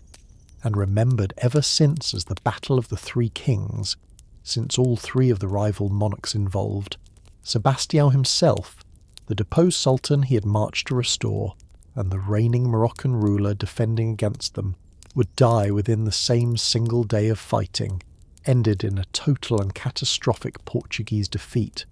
Sebastião's own army broken and scattered by a considerably larger and better prepared Moroccan force, and the young king himself vanishing entirely into the chaos of the battle's final hours, his body never conclusively identified afterward among the dead despite a genuinely determined search, a disappearance that would haunt Portuguese political and popular imagination for centuries to come. Because Sebastião died without an heir, and because the resulting succession crisis passed, within only 2 more years, to an elderly and childless great-uncle who himself died after a reign of barely 17 months, the Portuguese throne fell vacant in 1580 with no clear Portuguese candidate strong enough to hold it, and the most powerful claimant left standing, through a genuinely tangled royal genealogy, was Spain's own King Philip II, who moved decisively, with both diplomatic pressure and, where that failed, outright military force, to claim the Portuguese crown for himself, absorbing an independent kingdom that had maintained its own separate existence for 4.5 centuries into a union with its own much larger and more powerful neighbour. It is worth naming plainly that Philip's own claim did not go entirely unchallenged, because a rival Portuguese candidate, an illegitimate member of the royal family named Antonio, Prior of Crato, briefly proclaimed himself king with real popular support among ordinary Lisbon residents unwilling to accept Spanish rule, only to be decisively defeated by a Spanish army under the Duke of Alba at the Battle of Alcantara in August of 1580, a battle fought, in a detail worth sitting with for a moment, on the very outskirts of Lisbon itself, close enough that residents of the city could reportedly hear the fighting from their own windows, after which Antonio fled into a long, wandering and ultimately unsuccessful continental exile spent trying, with intermittent French and English backing, to raise fresh support for a restored Portuguese throne that never actually materialised in his own lifetime.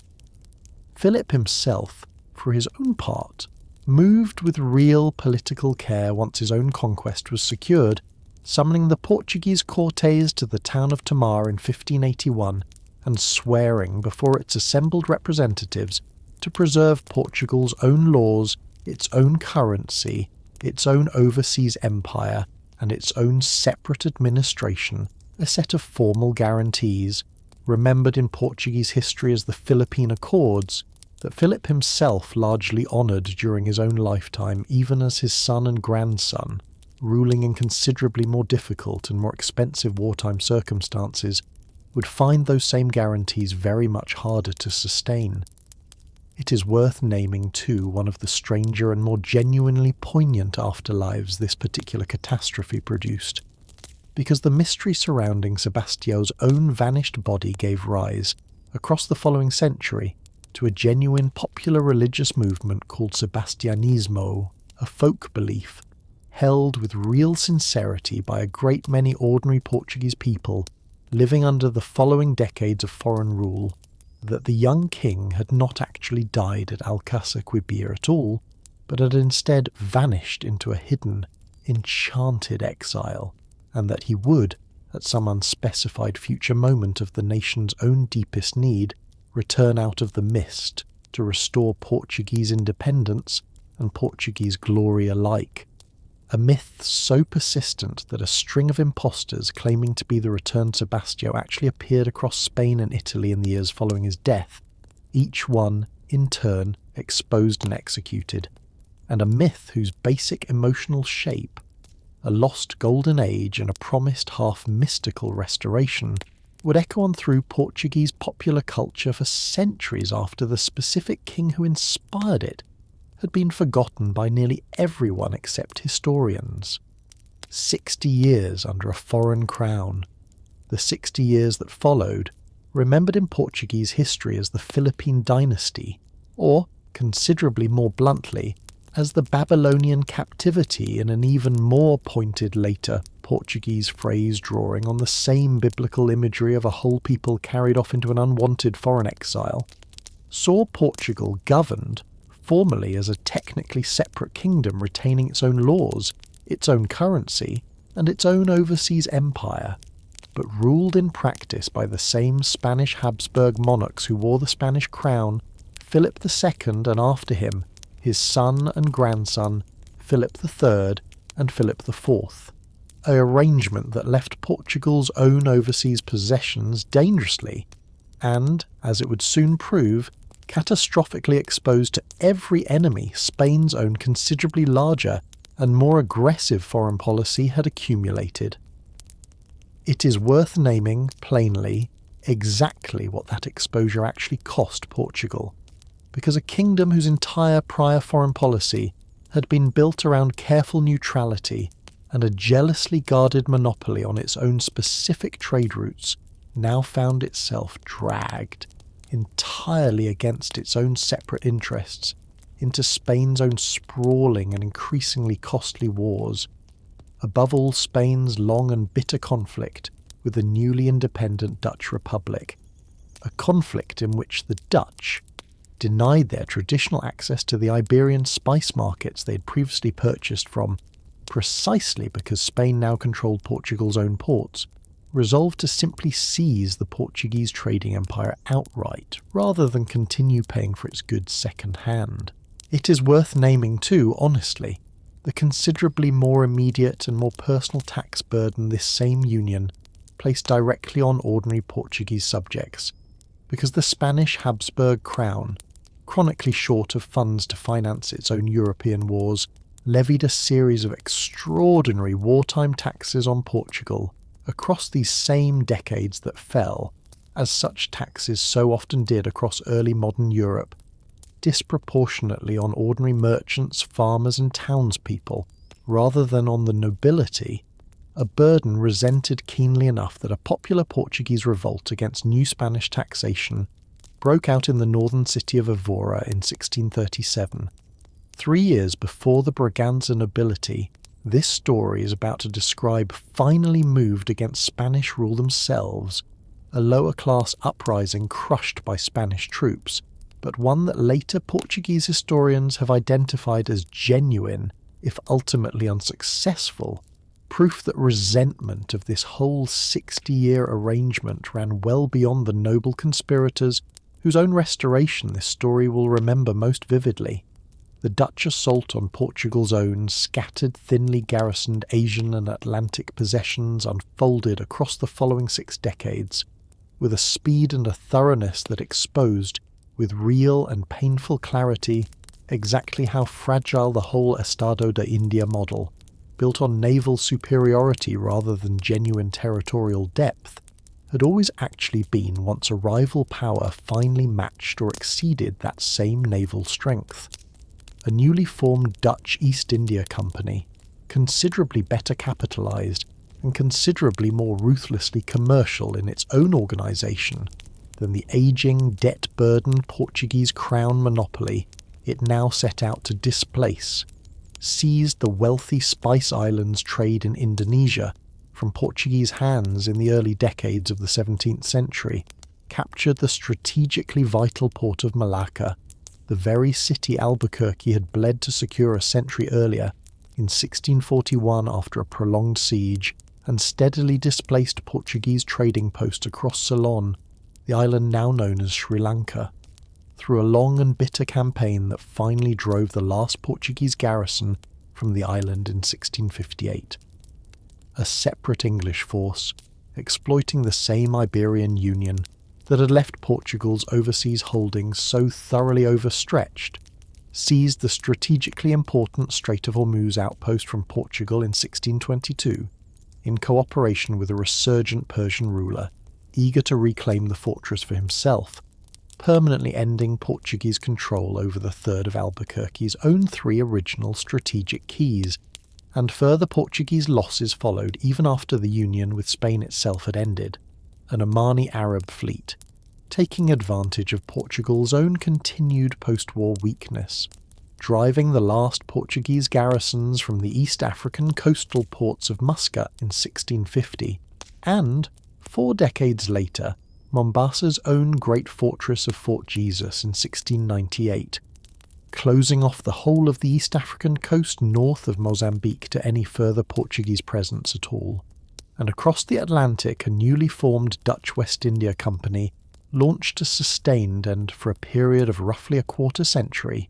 genuinely successful invasion of Portugal's own richest sugar-producing province in northeastern Brazil, seizing the province of Pernambuco and its capital city, which the Dutch renamed Mauritsstad in 1630, and holding substantial stretches of Brazilian coastline under direct Dutch administration until a locally organised Portuguese and Brazilian colonial resistance, receiving remarkably little direct military support from a Spanish crown far more preoccupied with its own European wars than with defending a Portuguese colony it had only reluctantly inherited, finally expelled the last Dutch garrison from Brazilian soil in 1654. It is worth sitting for a moment with the sheer scale of what this single 60-year period actually cost Portugal, a kingdom that had spent a century and a half painstakingly assembling the first truly global trading empire in human history, now watching a rival Protestant power dismantle major pieces of that same empire in a matter of decades, precisely because Portugal's own crown, no longer independently governed, had lost the ability to pursue its own separate foreign policy or to prioritise its own colonial defence over the considerably larger and more urgent demands of a Spanish war machine Portugal had never chosen to be a part of in the first place, the Queen who would not kneel. It is worth pausing here, before this story returns to the Portuguese crown's own recovery, to spend real time on a single African life whose own story runs directly through this exact same period of Dutch invasion and Iberian Union, because this whole night's telling would be incomplete if it let this chapter's African history survive only as a list of Portuguese forts captured and Portuguese forts lost. In the kingdom of Ndongo, in what is now Angola, a woman named Nzinga Mbande, sister to the reigning king, first entered the historical record around 1622, sent by her own brother to negotiate a peace treaty with the local Portuguese colonial governor at Luanda, a meeting Portuguese court chroniclers of the period recorded with evident astonishment, describing how Nzinga, arriving to find no chair provided for her at the negotiating table, a deliberate diplomatic insult intended to underline her own subordinate status, ordered one of her own attendants to kneel on the floor and sat, throughout the entire negotiation, on the woman's back, rather than accept the implied inferiority of standing before a seated Portuguese governor, a single, deliberately theatrical gesture that Nzinga's own later reputation, both among her own people and among the Portuguese who would spend the following 4 decades trying and repeatedly failing to subdue her, would bear out again and again. Nzinga inherited the throne of Ndongo herself only a few years later, in circumstances surrounded by real and still debated controversy, and spent the better part of the following 4 decades as one of the single most persistent and most tactically resourceful opponents Portuguese colonial power in Africa ever faced, converting at different points in her own long political career to Christianity and back away from it as her own shifting strategic alliances required, relocating her own base of power to a neighbouring kingdom. Matamba, once Ndongo itself grew too exposed to sustained Portuguese military pressure, and in one of the more genuinely striking strategic reversals in this entire story, allying directly with the Dutch forces this story has already described seizing Portuguese territory in Brazil, welcoming Dutch military support against Portugal during the same 1641 to 1648 window, in which the Dutch West India Company briefly held the Angolan port of Luanda itself, a direct and deliberate African exploitation of the exact same European rivalry that was, in these same years, tearing apart Portugal's own Asian and Atlantic possessions everywhere else this story is already described. Nzinga's own army, by contemporary accounts, incorporated escaped and captured enslaved people, deserting Portuguese soldiers and warriors from a number of neighbouring African polities into a genuinely formidable fighting force that fought the Portuguese and their own African allies to a standstill for decades. And though Nzinga was ultimately never able to drive Portuguese colonial power out of Angola entirely, she secured, through a combination of sustained military resistance and, in her own final years, considerable diplomatic skill, a lasting peace with Portugal in 1656 that preserved her own kingdom's independence for the remainder of her long life, dying, by most accounts, in 1663 at somewhere around 80 years of age, having outlasted, by that point, a considerable number of the individual Portuguese governors sent out one after another specifically to subdue her. It is worth naming plainly why a life like Nzinga's own belongs inside this story at exactly this point, because the whole account of Portuguese colonial Africa this night has told, and will go on telling, risks flattening into a story about what Portugal did to Africa, rather than a story about the African rulers, armies and ordinary people who spent centuries actively shaping, resisting, exploiting and outlasting that same Portuguese presence on their own terms, and Nzinga's own long, canny, often ruthless career fought out across exactly the same decades this story has already spent describing Portugal's own catastrophic loss of Malacca and Ceylon and Pernambuco, stands as a direct and necessary reminder that the Estado de India's fragility, this story has already named, was not something that happened only in Asia, and that Portugal's African colonial project met genuinely formidable, genuinely sustained resistance from very nearly its own first years, restoration. The resentment this whole 60-year arrangement built up among the Portuguese nobility and merchant classes, who watched their own kingdom's hard-won overseas wealth bleed away in defence of Spanish interests, while Spain's own government, increasingly desperate for revenue to fund its European wars, imposed steadily heavier taxation on Portugal itself, finally erupted into open rebellion on the 1st of December 1640, when a group of Portuguese noblemen, in a conspiracy remembered in Portuguese national memory as the Restauração, stormed the royal palace in Lisbon, overwhelmed its small Spanish garrison, and proclaimed one of their own number, a Portuguese duke with royal Braganza family blood, king of an independent Portugal once again under the regnal name João IV. Spain, its own military resources already badly strained by simultaneous rebellions and wars elsewhere across its sprawling European territories, proved unable to fully suppress the Portuguese revolt, and a long grinding Portuguese Restoration War dragged on for the following 28 years, fought at a low intensity across the Portuguese-Spanish border, with periods of active campaigning interspersed with long stretches of exhausted stalemate, until Spain finally recognised Portuguese independence formally in the Treaty of Lisbon, signed in 1668. It is worth naming too that Portugal's own restored independence rested, from nearly its very first years, on a renewed and carefully cultivated alliance with England, an alliance sealed most consequentially in 1661 by the marriage of the Portuguese princess Catarina de Bragança to England's own newly restored King Charles II, a union whose dowry included, among other concessions, the strategically valuable ports of Tangier in North Africa and Bombay on the western coast of India, the latter a modest fishing settlement at the time of its transfer that would, across the following centuries under English and eventually British administration, grow into one of the largest cities in the entire world, a genuinely striking long-term consequence of a single royal marriage contract that neither Portuguese nor English negotiators, sitting down to finalise the paperwork in 1661, had any real way of anticipating.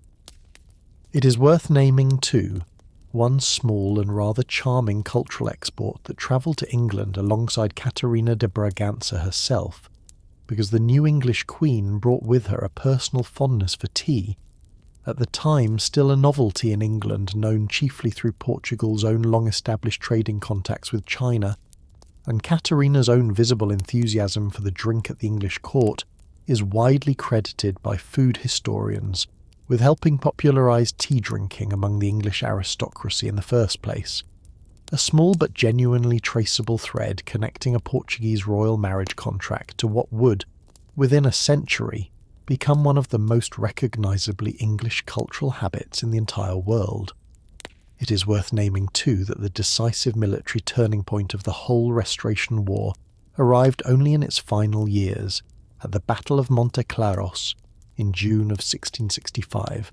where a Portuguese army, considerably reinforced by English and French mercenary veterans of their own countries' recent civil and religious wars, inflicted a defeat on Spanish forces severe enough that Madrid, already exhausted by decades of simultaneous warfare on multiple European fronts, finally abandoned any realistic hope of reconquering its former Iberian partner,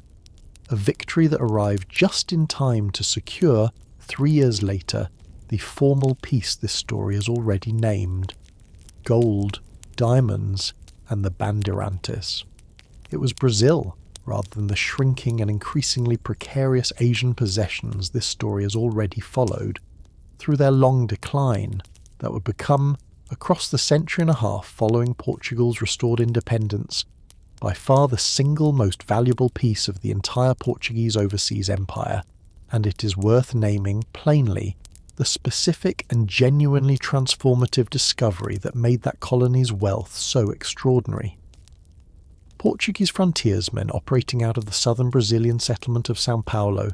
adventurers, slave raiders, and prospectors collectively known as bandeirantes, who spent decades pushing deep into Brazil's interior in expeditions that combined mineral prospecting with the violent capture and enslavement of indigenous peoples, discovered, in the 1690s, substantial gold deposits in a mountainous inland region that would come to be known, with a directness typical of Portuguese colonial place naming, as Minas Gerais, General Means. The gold rush that followed transformed Brazil almost overnight, drawing hundreds of thousands of Portuguese emigrants and a very much larger number of enslaved African people, forcibly transported specifically to labour in the new mining districts into a previously sparsely populated interior region, and further mineral discoveries in the same general area in the 1720s, this time of diamonds, added a second and comparably lucrative extractive industry to Brazil's own rapidly growing colonial economy. It is worth naming, honestly, exactly where the enormous wealth this gold and diamond boom generated actually ended up,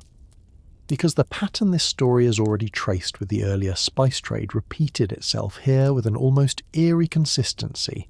a very substantial share of Brazilian gold flowing under the terms of a 1703 commercial agreement with England called the Methuen Treaty, out of Portugal and directly into British hands, in exchange for English manufactured goods and English wool that Portugal's own comparatively underdeveloped domestic industry could never hope to produce competitively, an arrangement that left Portugal, even at the very height of its own colonial gold wealth, running a chronic trade deficit with its own oldest ally, and that a great many later Portuguese economic historians have identified as helping to permanently entrench Portugal's own relative economic underdevelopment compared to the wealthier industrializing nations of Northern Europe. A palace built on gold. It is worth naming plainly what a portion of this same Brazilian wealth actually built back home in Portugal, because King João V, who reigned from 1706 to 1750 and presided directly over the peak decades of the Minas Gerais gold rush, spent a genuinely staggering share of the crown's own resulting income on a single, almost obsessive architectural project: the construction of an enormous royal palace, basilica, and monastery complex at the town of Mafra, north of Lisbon, begun in 1717 and employing, at the height of its own construction, a workforce numbering in the tens of thousands of labourers, a building whose sheer scale, more than 800 rooms and 2 bell towers, housing what was, at the time of its completion, the largest single collection of bells anywhere in the world, was explicitly intended by João himself to rival, and if possible exceed, the grandeur of the Spanish royal monastery palace at El Escorial, a piece of pure architectural competition between two neighbouring crowns fought out entirely in stone, gilding, and imported Italian marble rather than on any battlefield.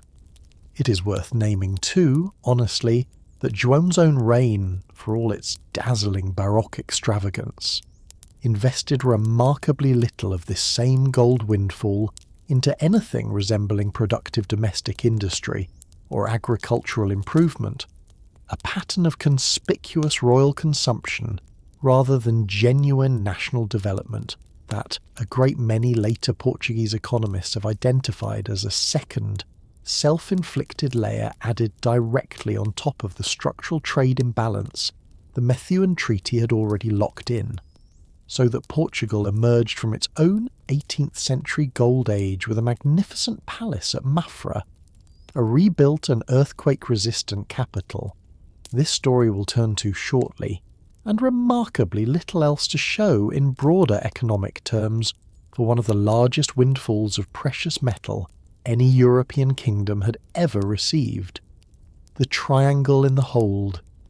It is worth pausing here, before this story moves further forward in time, to name plainly and at real length the single darkest and most consequential thread running through the entire history this night has followed so far. Because no honest telling of the Portuguese Empire can pass quickly over the scale of its own role in the Atlantic slave trade,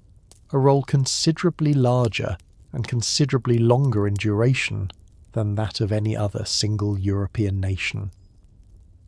Portugal was, as this story has already noted, the first European power to establish a systematic trade in enslaved African human beings, beginning with the small-scale raids and purchases along the West African coast in the 1440s, and it would remain across more than 4 centuries of continuous involvement, stretching from those first captured individuals sold at Lagos all the way down to the final, formerly illegal shipments still crossing the Atlantic in the second half of the 19th century. The single largest transporter of enslaved people in the entire history of the trade, responsible, according to the most careful modern estimates drawn from surviving shipping records, for carrying something in the range of 5.8 million enslaved African men, women, and children across the Atlantic Ocean, considerably more than any other European nation, and more than half of the entire trade's total documented volume across every flag and every nation that ever participated in it. The overwhelming majority of those millions were carried to Brazil, where an enormous and continuously expanding plantation economy, first built around sugar cultivation along the northeastern coast and later expanded to include the gold and diamond mining operations this story has already described, created a demand for enslaved labour so relentless and so consistently lethal to the people forced to meet it that Brazilian plantation and mining owners, operating on a grim but carefully calculated economic logic, generally found it cheaper across most of this period to work enslaved people to death within a few years and purchase fresh replacements than to invest in conditions that might have allowed an existing enslaved population to survive and reproduce, a calculation that meant Brazil alone received, across the full span of the trade, something in the range of 5 million enslaved Africans, roughly 10 times the number brought to the entire United States over the same centuries, even though Brazil's own present-day enslaved descended population, while still very large, doesn't reflect anything close to that 10-to-1 ratio, a grim mathematical fact that speaks, more clearly than almost any other single statistic this story could offer, to the sheer scale of the mortality the system actually inflicted. Enslaved Africans were never simply a distant colonial statistic for Portugal itself, either because Lisbon's own domestic population absorbed a substantial and continuous share of this same trade from a remarkably early date. By the middle of the 16th century, contemporary estimates place the enslaved population of Lisbon at somewhere in the range of 1 in every 10 residents of the entire city, enslaved men and women working as domestic servants, dock workers, and street vendors in a specific quarter of the capital, the Macambo, whose own name survives today as a Lisbon place name long after the enslaved community that once gave it that meaning has been almost entirely forgotten by the millions of tourists who now walk its streets, and a dedicated royal slave market, the Casa dos Escravos, operated in the city for well over a century, its own transactions recorded in royal customs registers with the same bureaucratic matter-of-factness Portuguese officials applied to any other taxable commodity passing through the port. This same domestic Portuguese slavery, though smaller in absolute numbers than the plantation system Brazil would eventually build, was plainly neither a peripheral nor a temporary feature of Portuguese society, but a visible everyday presence in the streets of the imperial capital itself for the better part of 3 centuries, a fact modern Lisbon has only in very recent years begun to publicly and formally acknowledge, a small memorial to the victims of the transatlantic slave trade finally unveiled on the city's own waterfront only in 2023. A specific commercial architecture made this whole system run for more than 4 centuries without interruption, because the trade this story is describing was never a simple point-to-point transaction, but a genuinely triangular circuit binding Portugal, its African colonies, and Brazil together into a single self-reinforcing economic loop. Portuguese merchant ships sailed first from Lisbon, or, increasingly across the 18th century, directly from Brazilian ports themselves, carrying manufactured goods, cloth, firearms, and above all cheap Brazilian rum, to the West African coast, where those goods were traded to African merchants and rulers in kingdoms including Congo, Ndongo, and Benguela, who supplied captives drawn from their own wars, raids, and existing regional systems of bondage in exchange. The same ships then carried their own human cargo directly across to Brazil, a considerably shorter and somewhat less lethal crossing than the routes running further north to the Caribbean or North America, where captives were sold to plantation and mine owners for Brazilian sugar, gold, and tobacco. And that same sugar, gold, and tobacco sailed onto Lisbon, completing the circuit and generating at every single one of its 3 legs a separate and independently profitable stream of revenue for the Portuguese merchants, ship owners, and colonial officials who organised it. Angola in particular became so thoroughly and so specifically organised around supplying this trade that its own colonial economy, for the better part of 3 centuries, functioned less as a conventional settler colony than as a dedicated human export operation. The fortress city of Luanda serving as the single largest slave trading port in the entire Atlantic world for a very substantial stretch of this whole period, its own Portuguese governor's principal administrative function, for generation after generation, consisting largely of negotiating, taxing and shipping out a captive population drawn from an African interior, stretching hundreds of miles beyond any territory Portugal itself ever directly controlled. The Middle Passage itself, the multi-week Atlantic crossing endured by every enslaved person this trade transported, has been documented in the surviving testimony of the very small number of enslaved people who managed at some point in their own later lives to record their own experience of it, as a horror almost impossible for a modern listener to fully absorb. Hundreds of human beings chained together in the airless, disease-ridden holds of Portuguese slave ships for the entire duration of a crossing that, depending on winds and the specific route taken, could last anywhere from a few weeks to well over a month, fed on minimal rations deliberately calculated by ship captains to keep as many captives alive as possible, while consuming as little cargo space and provisions as the voyage's own commercial calculus allowed, a mortality rate during the crossing itself that modern historians estimate, across the full span of the trade's history, at somewhere in the range of 1 in every 10 to 1 in every 7 captives, deaths from disease, from malnutrition, from suicide, and, in a documented number of specific and horrifying instances, from ship captains deliberately throwing sick or dying captives overboard when insurance policies covering the voyage's human cargo would pay out more for a captive lost at sea than for one who survived to be sold in poor condition. It is worth naming plainly, and without flinching from the number, that no historian has ever been able to establish, and no historian will very likely ever be able to establish, a precise total count of how many people died, specifically because of the Portuguese slave trade, across its full 4-century span, counting not only the documented deaths during the Atlantic crossing itself,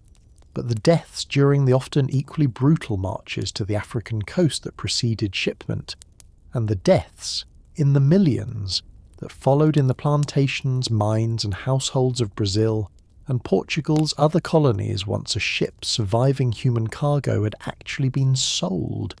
A genuinely uncounted toll this story does not believe should ever be allowed to shrink into a mere footnote beside the far more thoroughly documented history of Portuguese navigation and Portuguese trade.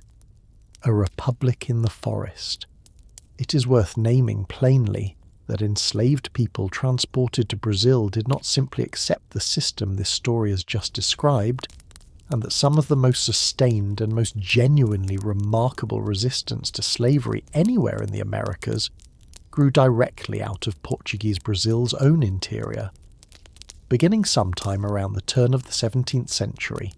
enslaved Africans escaping the sugar plantations of northeastern Brazil began fleeing into the rugged, densely forested interior highlands of what is now the state of Alagoas, forming self-governing settlements, quilombos, that grew, over the following decades, into a loose confederation of communities collectively known as Quilombo dos Palmares, a name drawn from the palm trees that grew thickly across the surrounding terrain, and Palmares itself grew, by the middle of the 17th century, into something considerably larger and more organised than a mere refuge, a genuinely independent African-descended state, its own population estimated by different contemporary accounts at anywhere from several thousand to as many as 20 or 30,000 people at its height, governed by its own elected or hereditary leadership, defended by its own trained militia, and sustaining itself through subsistence farming, hunting, and a cautious, occasionally violent trade relationship with nearby Portuguese and Dutch settlements alike. It is worth naming too that Palmares' own internal organisation drew visibly on West Central African political traditions its own founders and their descendants had carried with them into bondage and then out of it again, its leadership structured around a paramount chief remembered in surviving Portuguese accounts by the title Ganga Zumba, a role and a title scholars have traced to Congo and Angolan political models rather than to anything the enslaved population had learned from their own Portuguese captors, a detail worth sitting with because it means Palmares represented not merely an escape from Portuguese colonial society, but an active, deliberate reconstruction of African governance on Brazilian soil, sustained for the better part of a century within a few hundred miles of the very plantations it had been built to escape. Palmares survived, remarkably, for the better part of an entire century, repelling a long and genuinely determined series of Portuguese, and during the Dutch occupation of Pernambuco, this story has already described, Dutch military expeditions sent specifically to destroy it, its own defenders using the same difficult forest-covered terrain that had first sheltered its founders to fight off assault after assault, until its final and most celebrated leader, a man named Zumbi, who had been born inside Palmares itself around 1655, and who took over its own military leadership in the 1670s, after his predecessor's uncle signed a peace agreement with Portuguese authorities that Zumbi himself rejected as an unacceptable surrender, led the settlement's defence through its final and most desperate years. A large Portuguese colonial military expedition finally overran Palmares' own last major stronghold in 1694, after a prolonged siege, and Zumbi himself, having escaped the settlement's fall, was tracked down and killed by Portuguese colonial forces on the 20th of November 1695, his own severed head, according to a directive issued by the colonial governor, who ordered the campaign publicly displayed in the city of Recife specifically to disprove a persistent local rumour that Zumbi, like Portugal's own long-vanished King Sebastião, was somehow immortal and could never actually be killed at all, a detail worth sitting with for a moment. An empire that had built its own popular mythology around a lost king who might miraculously return, now working just as hard to convince a colonised and enslaved population that their own resistance leader had, in fact, died for good.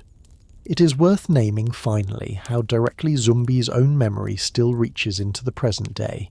because the 20th of November, the date of his own death, is now observed across Brazil as Dia da Consciência Negra, Black Consciousness Day, a national holiday commemorating both the specific history of Palmares and the broader ongoing legacy of slavery and Afro-Brazilian resistance.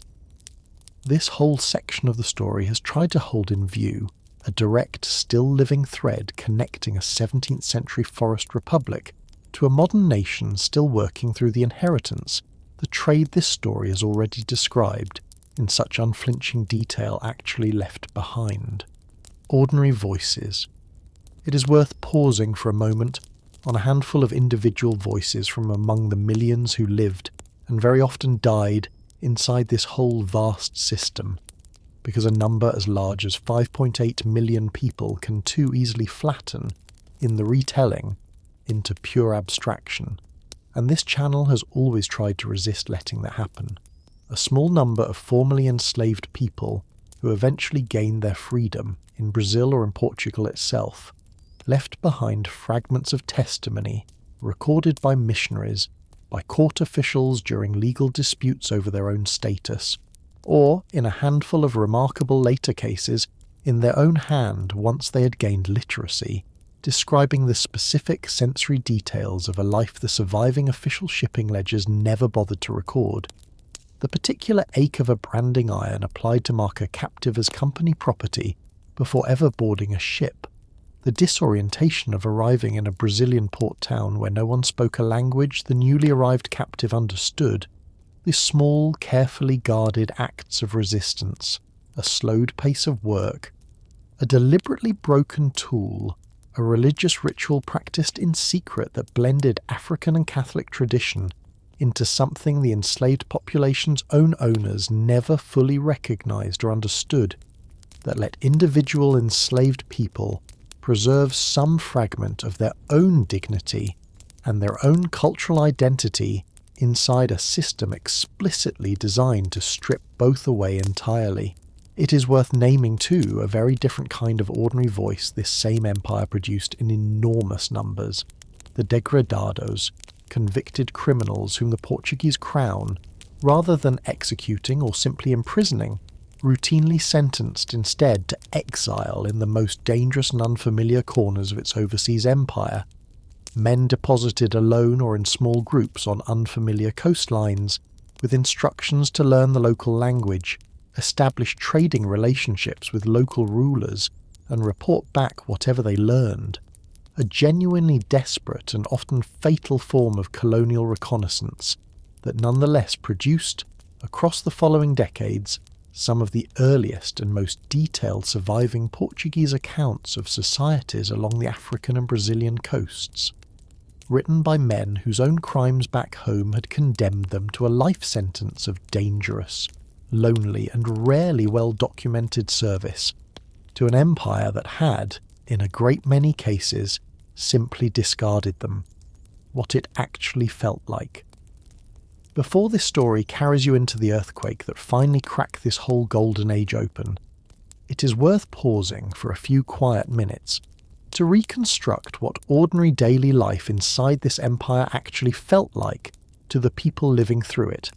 because the sweeping language of treaties and trading monopolies this story has spent so long inside has a way of floating a listener several miles above the texture of actual lived experience. Picture Lisbon itself at the height of its own 16th century wealth, the Rua Nova dos Mercadores, the new street of merchants, running along the waterfront lined with shop fronts selling Chinese porcelain, Indian pepper, and African ivory within a single afternoon's walk of one another.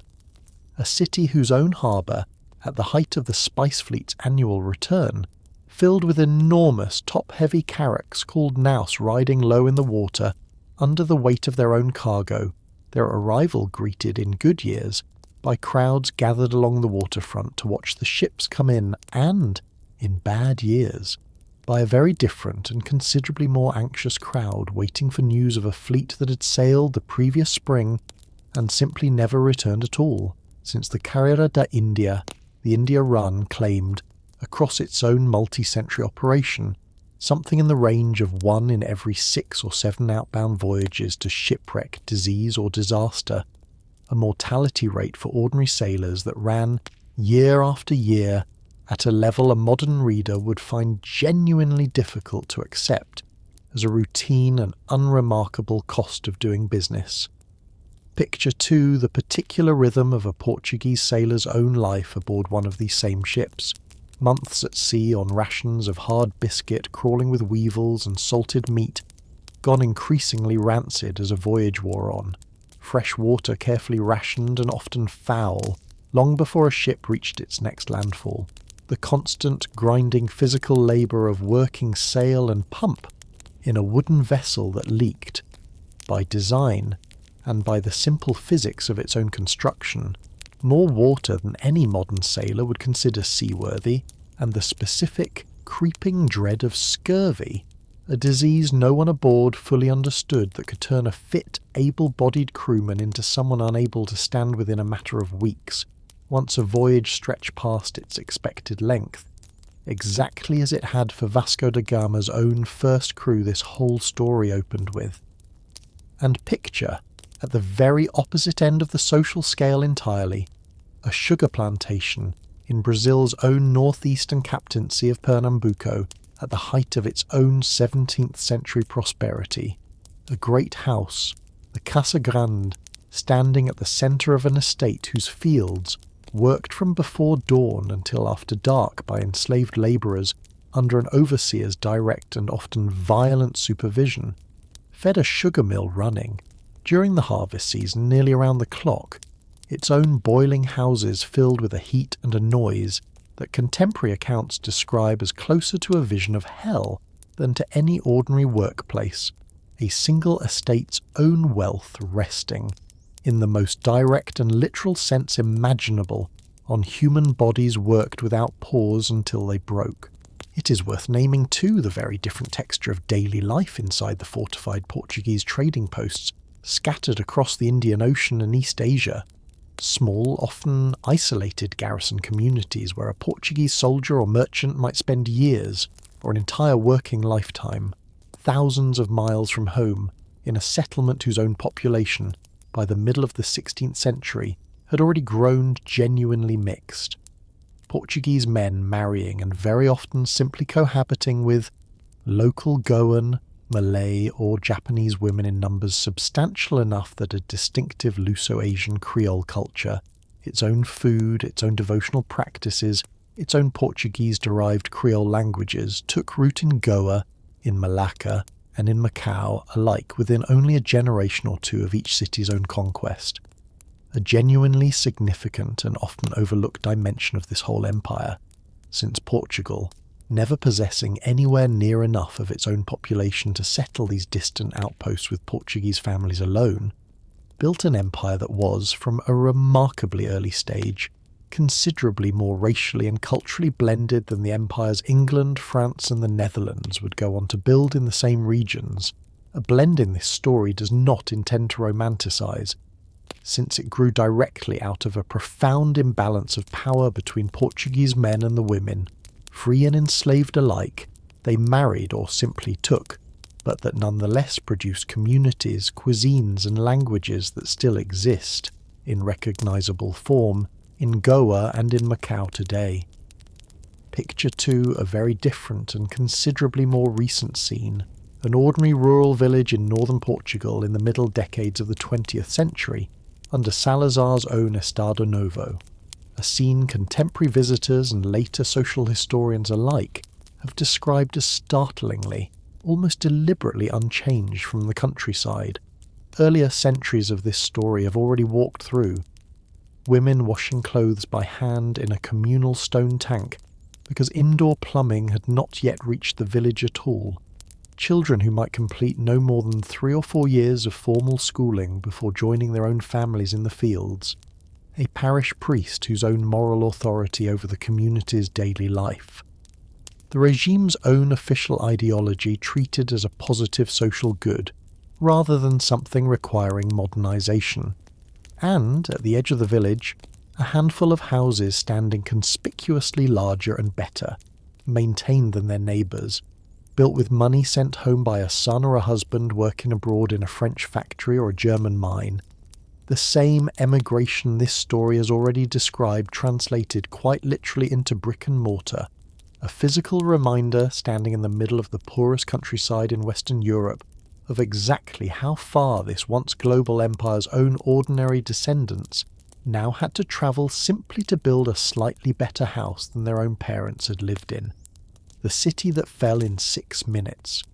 It is worth turning now back to Portugal itself, to a single catastrophic morning that would come to mark, as clearly as any other single event in this whole long story, the moment Portugal's own golden age of overseas wealth finally began giving way to a much longer, much harder period of national decline. On the 1st of November, 1755, All Saints' Day, one of the most solemn and widely observed religious holidays on the entire Catholic calendar, with a very large share of Lisbon's own population gathered inside the city's churches for morning mass. A massive earthquake.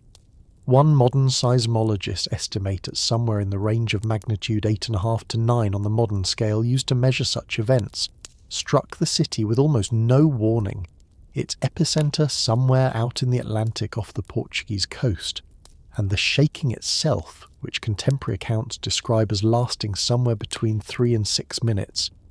an almost unimaginable duration for anyone who has ever actually felt the ground move beneath them even for a few seconds, brought down church roofs directly onto the heads of the congregations gathered beneath them, collapsed a very substantial share of the city's older stone buildings entirely, and ignited fires from countless overturned altar candles and household hearths that would burn largely unchecked for the following several days. Survivors who fled the collapsing buildings toward the open ground along the waterfront, seeking safety from the continuing aftershocks and the spreading fires alike, found themselves instead directly in the path of a third and, for a great many of them, final catastrophe, a series of tsunami waves generated by the same offshore earthquake that swept up the Tagus River estuary and drowned a considerable number of the very people who had fled there specifically because they believed the open waterfront offered safety from the collapsing city behind them. Survivors' own later accounts describe a sky darkened for hours by dust and smoke rising over the ruined city, the specific and by several accounts genuinely eerie silence that settled over entire neighbourhoods once the initial screaming and collapsing stonework had subsided, broken only by the crackle of the spreading fires and, in the days that followed, by the particular stench of a city whose dead had, in a great many cases, been left buried beneath rubble. No one had the manpower or the equipment to clear in time to prevent decomposition, a catastrophe whose own physical and psychological aftermath, contemporary letters and diplomatic dispatches make clear, lingered over the shattered capital for months rather than days. No historian has ever been able to establish a precise death toll for the combined earthquake, fire and tsunami, estimates ranging, across the most careful modern scholarship,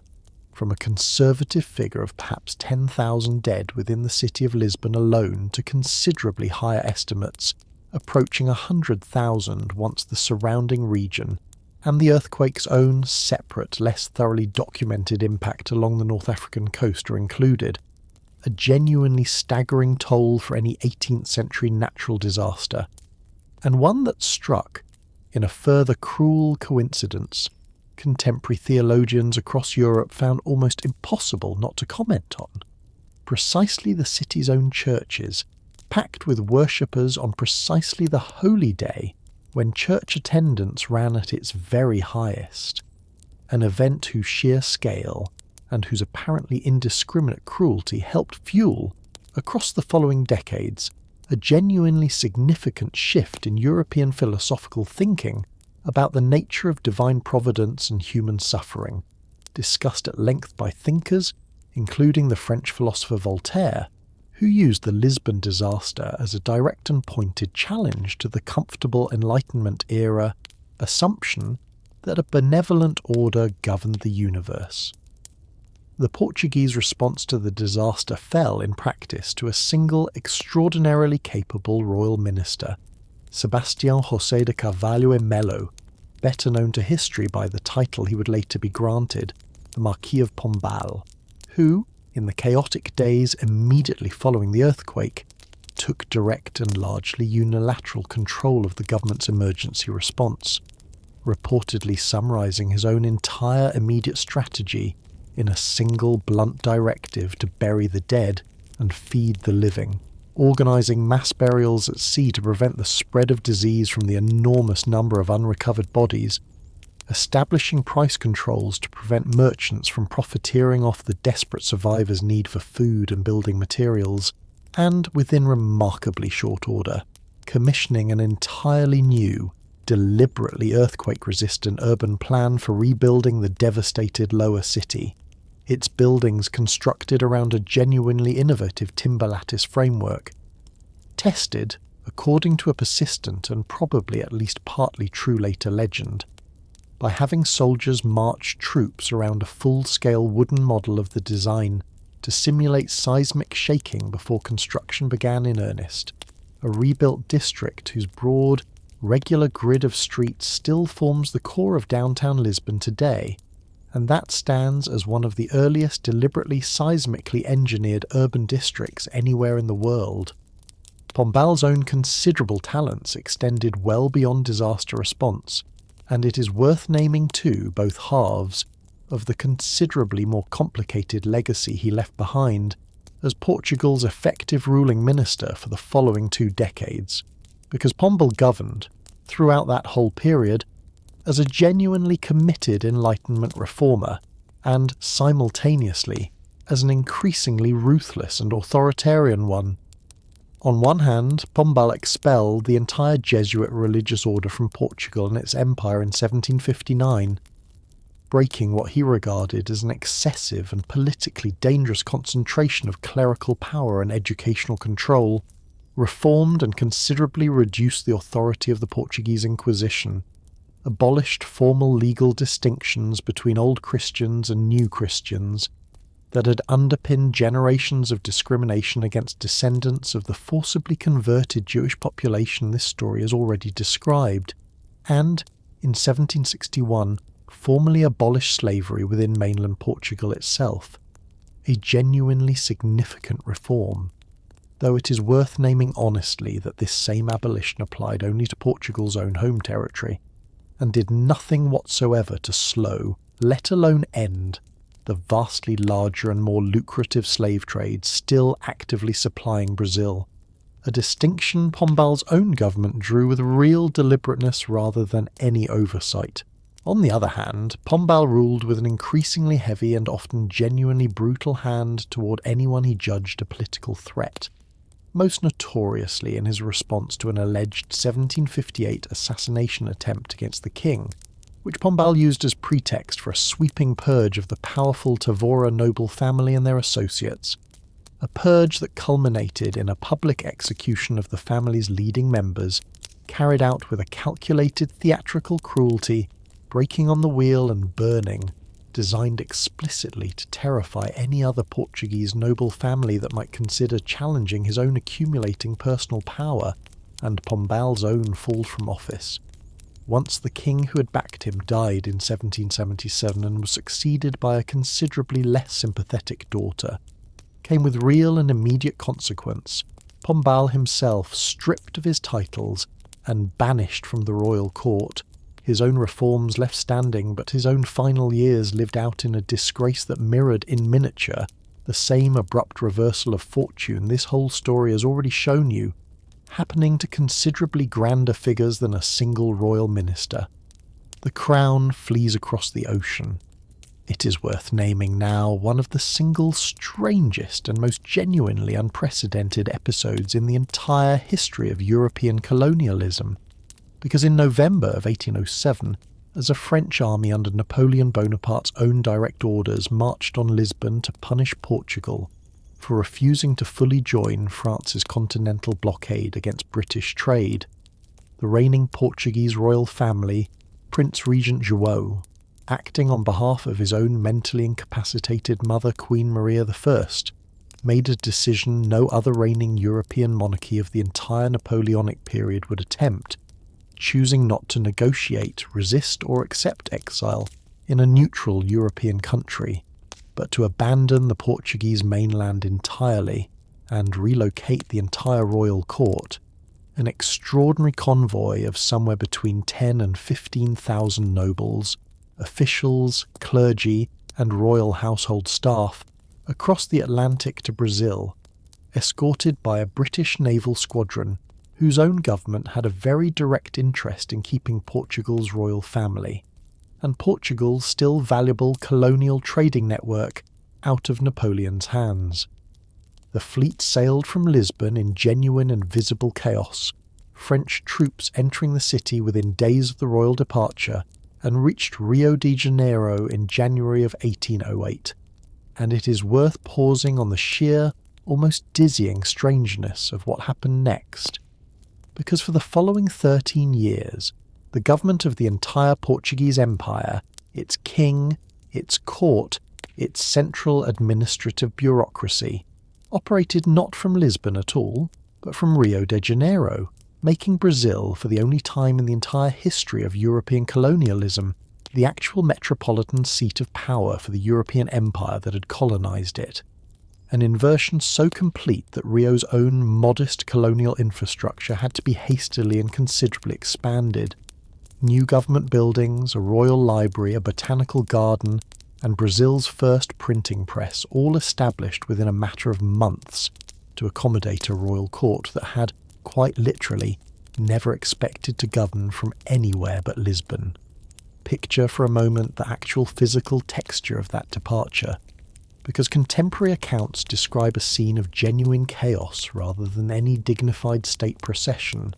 carts and wagons loaded in frantic haste with furniture, paintings, and the royal archive itself, rumoured by a number of later chroniclers to have included the entire contents of the royal treasury and the royal library alike, rattling down through streets already crowded with ordinary Lisbon residents who had no ships waiting to carry them anywhere, and who watched their own royal family, the government that was supposed to protect them, sail away only days ahead of an invading French army,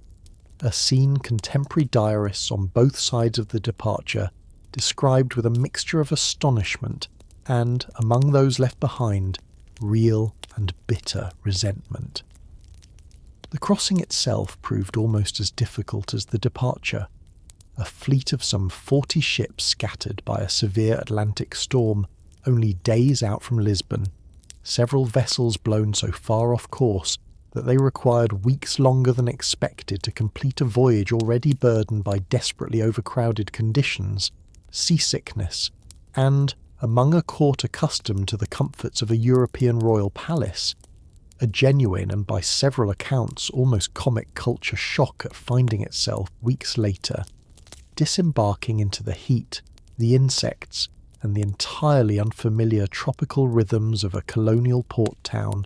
that had never in its own 2.5 centuries of existence been asked to house a reigning European monarch, let alone an entire court. One of Prince Regent João's very first acts upon arriving in Brazil, in fact, was to open Brazilian ports to direct trade with friendly foreign nations, above all Britain, ending at a single stroke the centuries-old mercantilist restriction that had previously required all Brazilian trade to pass exclusively through Portuguese hands. A policy shift that dramatically benefited Brazil's own local merchant class, even as it further undercut the commercial position of merchants back in occupied, war-torn Portugal itself, a detail worth naming because it captures, in a single concrete decision, exactly how thoroughly the traditional relationship between colony and metropole had been scrambled by the royal family's own unprecedented flight. João, who formally became King João VI upon his own mother's death in 1816, elevated Brazil's own constitutional status further still in 1815, creating a new political entity called the United Kingdom of Portugal, Brazil and the Algarves, a formal declaration that Brazil was no longer merely a colony at all, but a full and equal kingdom joined to Portugal under a single shared crown. A remarkable piece of constitutional innovation that nonetheless left a great many ordinary Portuguese people back on the mainland, still recovering from years of French occupation and considerable wartime devastation, feeling that their own historic capital had been effectively demoted to a mere provincial outpost of a colony that had, in the space of little more than a decade, somehow become their own kingdom's actual senior partner, a kingdom of Brazil, and the son who stayed. It is worth naming plainly what finally brought this whole extraordinary arrangement to an end, because the political pressure that eventually forced João's own return to Portugal, and the far larger crisis that followed it, would together produce the single event that finally severed Brazil from Portuguese rule altogether. By 1820, with Napoleon's own empire long since defeated and Portugal itself governed, in the king's continuing absence by a British-dominated Regency Council, whose own authority a great many Portuguese liberals and military officers had grown to deeply resent, a liberal revolution broke out in the northern city of Porto, demanding both a written constitution limiting royal power and, pointedly, the king's own long-overdue return from Brazil to Portugal, where, the revolutionaries argued, a Portuguese monarch actually belonged. João, reluctantly accepting that his own continued absence risked losing the Portuguese throne entirely, sailed back to Lisbon in 1821, but made a decision before departing that would prove enormously consequential, leaving his own eldest son and heir, a 22-year-old prince named Pedro, behind in Brazil as regent, reportedly advising the young prince, according to a widely repeated later account of their parting conversation, that if Brazilian independence proved unavoidable, Pedro himself should be the one to claim it rather than allow the crown to pass to some rival adventurer. That advice proved genuinely prophetic. Once back in Lisbon, the restored Portuguese Parliament, the Cortes moved quickly to reassert direct control over Brazil, demanding Pedro's own return to Portugal and threatening to revoke the elevated constitutional status Brazil had enjoyed since 1815, reducing it, in effect, back to a subordinate colonial status it had spent 13 years growing decisively beyond, a demand that provoked immediate and furious resistance from Brazil's own increasingly assertive political class, who had grown thoroughly accustomed, across more than a decade of hosting the actual royal court, to a level of local autonomy and commercial freedom no ordinary colony had ever previously enjoyed. On the 9th of January 1822, faced with a formal Portuguese demand that he return to Lisbon immediately, Pedro delivered a defiant public response that Brazilian national memory still celebrates as one of its founding moments, a declaration remembered ever since by its own short, blunt Portuguese phrase, Dia do Fico, the day of I am staying, in which the young prince announced before an assembled crowd in Rio de Janeiro that since it was for the good of all and the general happiness of the nation, he was staying. 8 months later, on the 7th of September 1822, having received further Portuguese demands he judged intolerable, Pedro, travelling near the banks of a small stream called Ipiranga outside São Paulo, drew his own sword and declared, in a proclamation that has become the founding legend of an entire nation, independence or death, a moment Brazilian history remembers as the Grito do Ipiranga, the cry of Ipiranga, and that Pedro followed within only a matter of weeks by having himself formally crowned Pedro I, Emperor of an independent Brazil, a new nation that would, remarkably, achieve its own separation from Portugal with considerably less large-scale bloodshed than nearly any other independence movement anywhere in the Americas, in no small part because the very Prince Portugal had left behind to govern Brazil was the same man who now led its independence. It is worth naming briefly what became of Pedro himself in the years that followed, because his own life would go on tracing, in miniature, almost exactly the same restless, divided transatlantic pattern this whole story has already followed at the level of an entire empire. Pedro ruled independent Brazil as its first emperor for less than a decade, his own reign complicated by exactly the kind of political instability, regional revolt, and mounting personal unpopularity that a genuinely new nation, built almost overnight around a single charismatic prince, rather than any deeper constitutional consensus, might have been expected to produce, and in 1831, facing a political crisis he judged unwinnable, Pedro abdicated the Brazilian throne in favour of his own 5-year-old son and sailed back across the same Atlantic he had crossed as a child 23 years earlier, this time to fight, as this story has already described, for his own daughter's Portuguese inheritance against his brother Miguel, dying in 1834, only months after that final Portuguese victory,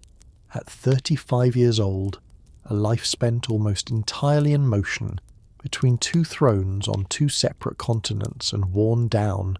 by every surviving account, considerably faster for it. It is worth closing this particular thread properly too, because the Brazilian empire Pedro left behind would itself last only a further 6 decades, his own son Pedro II presiding over Brazil's actual formal abolition of slavery in 1888, 66 years after independence, and a full 52 years after Portugal's own formal, if widely evaded, ban on the transatlantic trade this story has already described, before a military coup the following year, 1889, finally ended the Brazilian monarchy altogether and installed the republic that governs Brazil, in one constitutional form or another, to the present day.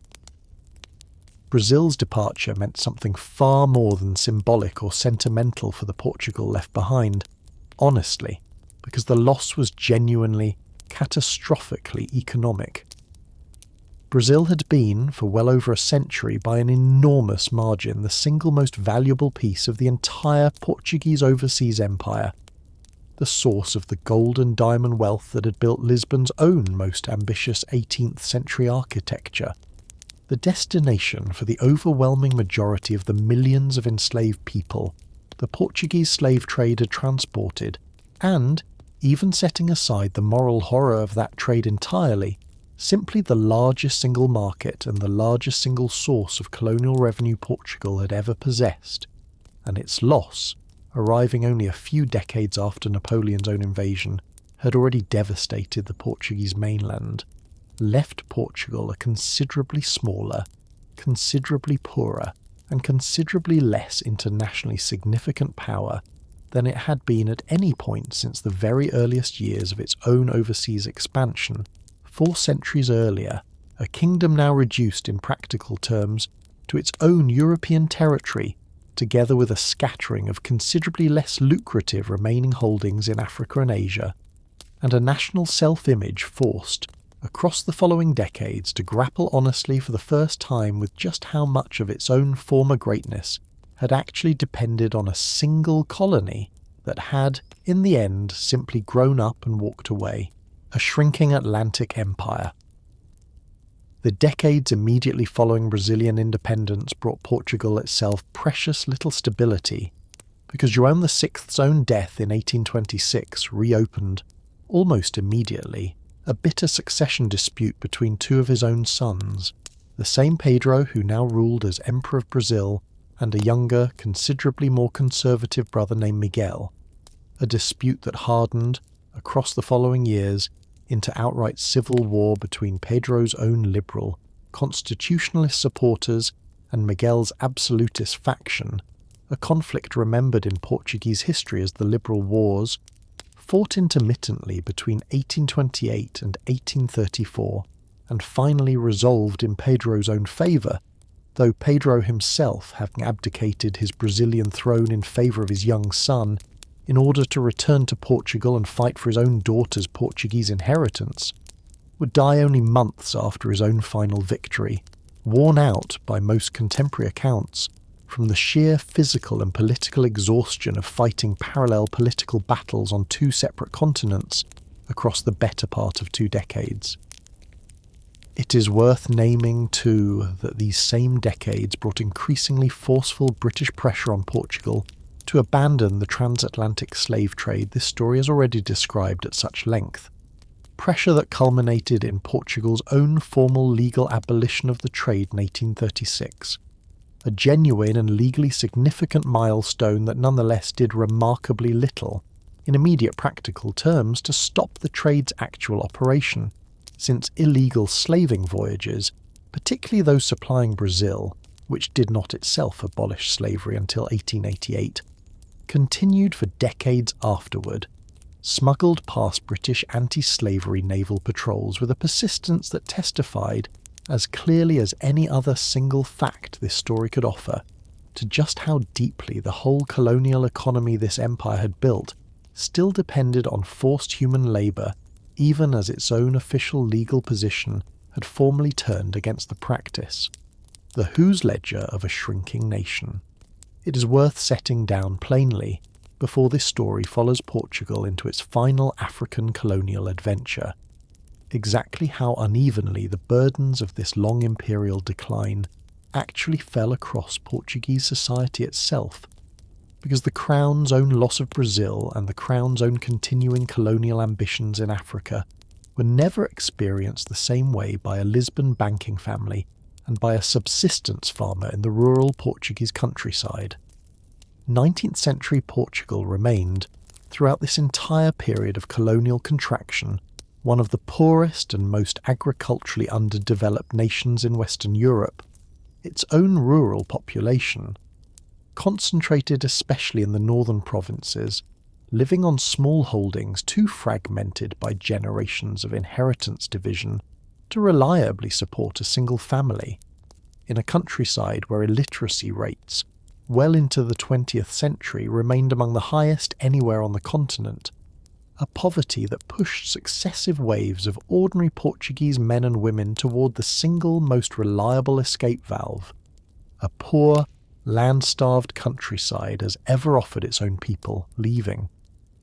Portuguese emigration across the 18th, 19th and 20th centuries ran, in fact, at a rate proportionally among the highest of any European nation, hundreds of thousands crossing to Brazil throughout the colonial and early independence period alike,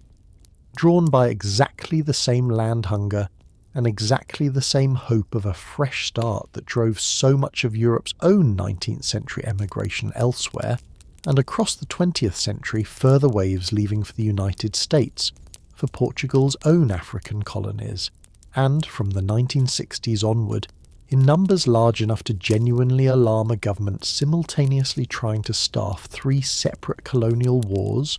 for France and other industrialising nations of Northern Europe, so that by the early 1970s a very substantial share of the entire adult Portuguese population, by some contemporary estimates as much as a fifth, was living and working outside Portugal itself, an emigration so large and so economically consequential that the money emigrants sent home to their own families, remittances, became, for long stretches of the 20th century, one of Portugal's single largest sources of foreign currency, a poor nation's own colonial ambitions, in other words, propped up in no small part by the wages its own poorest citizens were earning in someone else's factories. Thousands of miles from the empire, their taxes and their conscripted sons were simultaneously being spent to defend. It is worth naming, too, that this same rural poverty had a specific and genuinely sobering demographic shape to it. Families in the poorest northern districts routinely sending not only working-age adults abroad, but leaving young children behind in the care of grandparents for years at a stretch, while both parents worked overseas, a pattern of split transnational households, remembered still today in a considerable body of Portuguese literature and film, that meant an entire generation of Portuguese children grew up knowing their own parents, chiefly through letters and the occasional brief summer visit, a domestic cost of empire's own long decline that never once appeared in any official government ledger, Africa's scramble and the pink map. It was in Africa, across the final decades of the 19th century, that Portugal made its last genuinely ambitious attempt to reassert itself as a major imperial power, and it is worth naming plainly both the scale of that ambition and the humiliation with which it ultimately collapsed. As the other major European powers, above all Britain, France, and a newly unified Germany, launched in these same decades the rapid and largely uncontested carving up of the entire African continent that historians now call the Scramble for Africa, Portugal, whose own presence in Angola and Mozambique had, for the preceding 3 centuries, remained largely confined to a handful of coastal trading posts, rather than any deep territorial occupation of the African interior, pressed a considerably more ambitious claim, publishing, in 1886, a map, widely known ever since by the colour used to shade the territory it claimed, the Mapa Cor-de-Rosa, the pink map,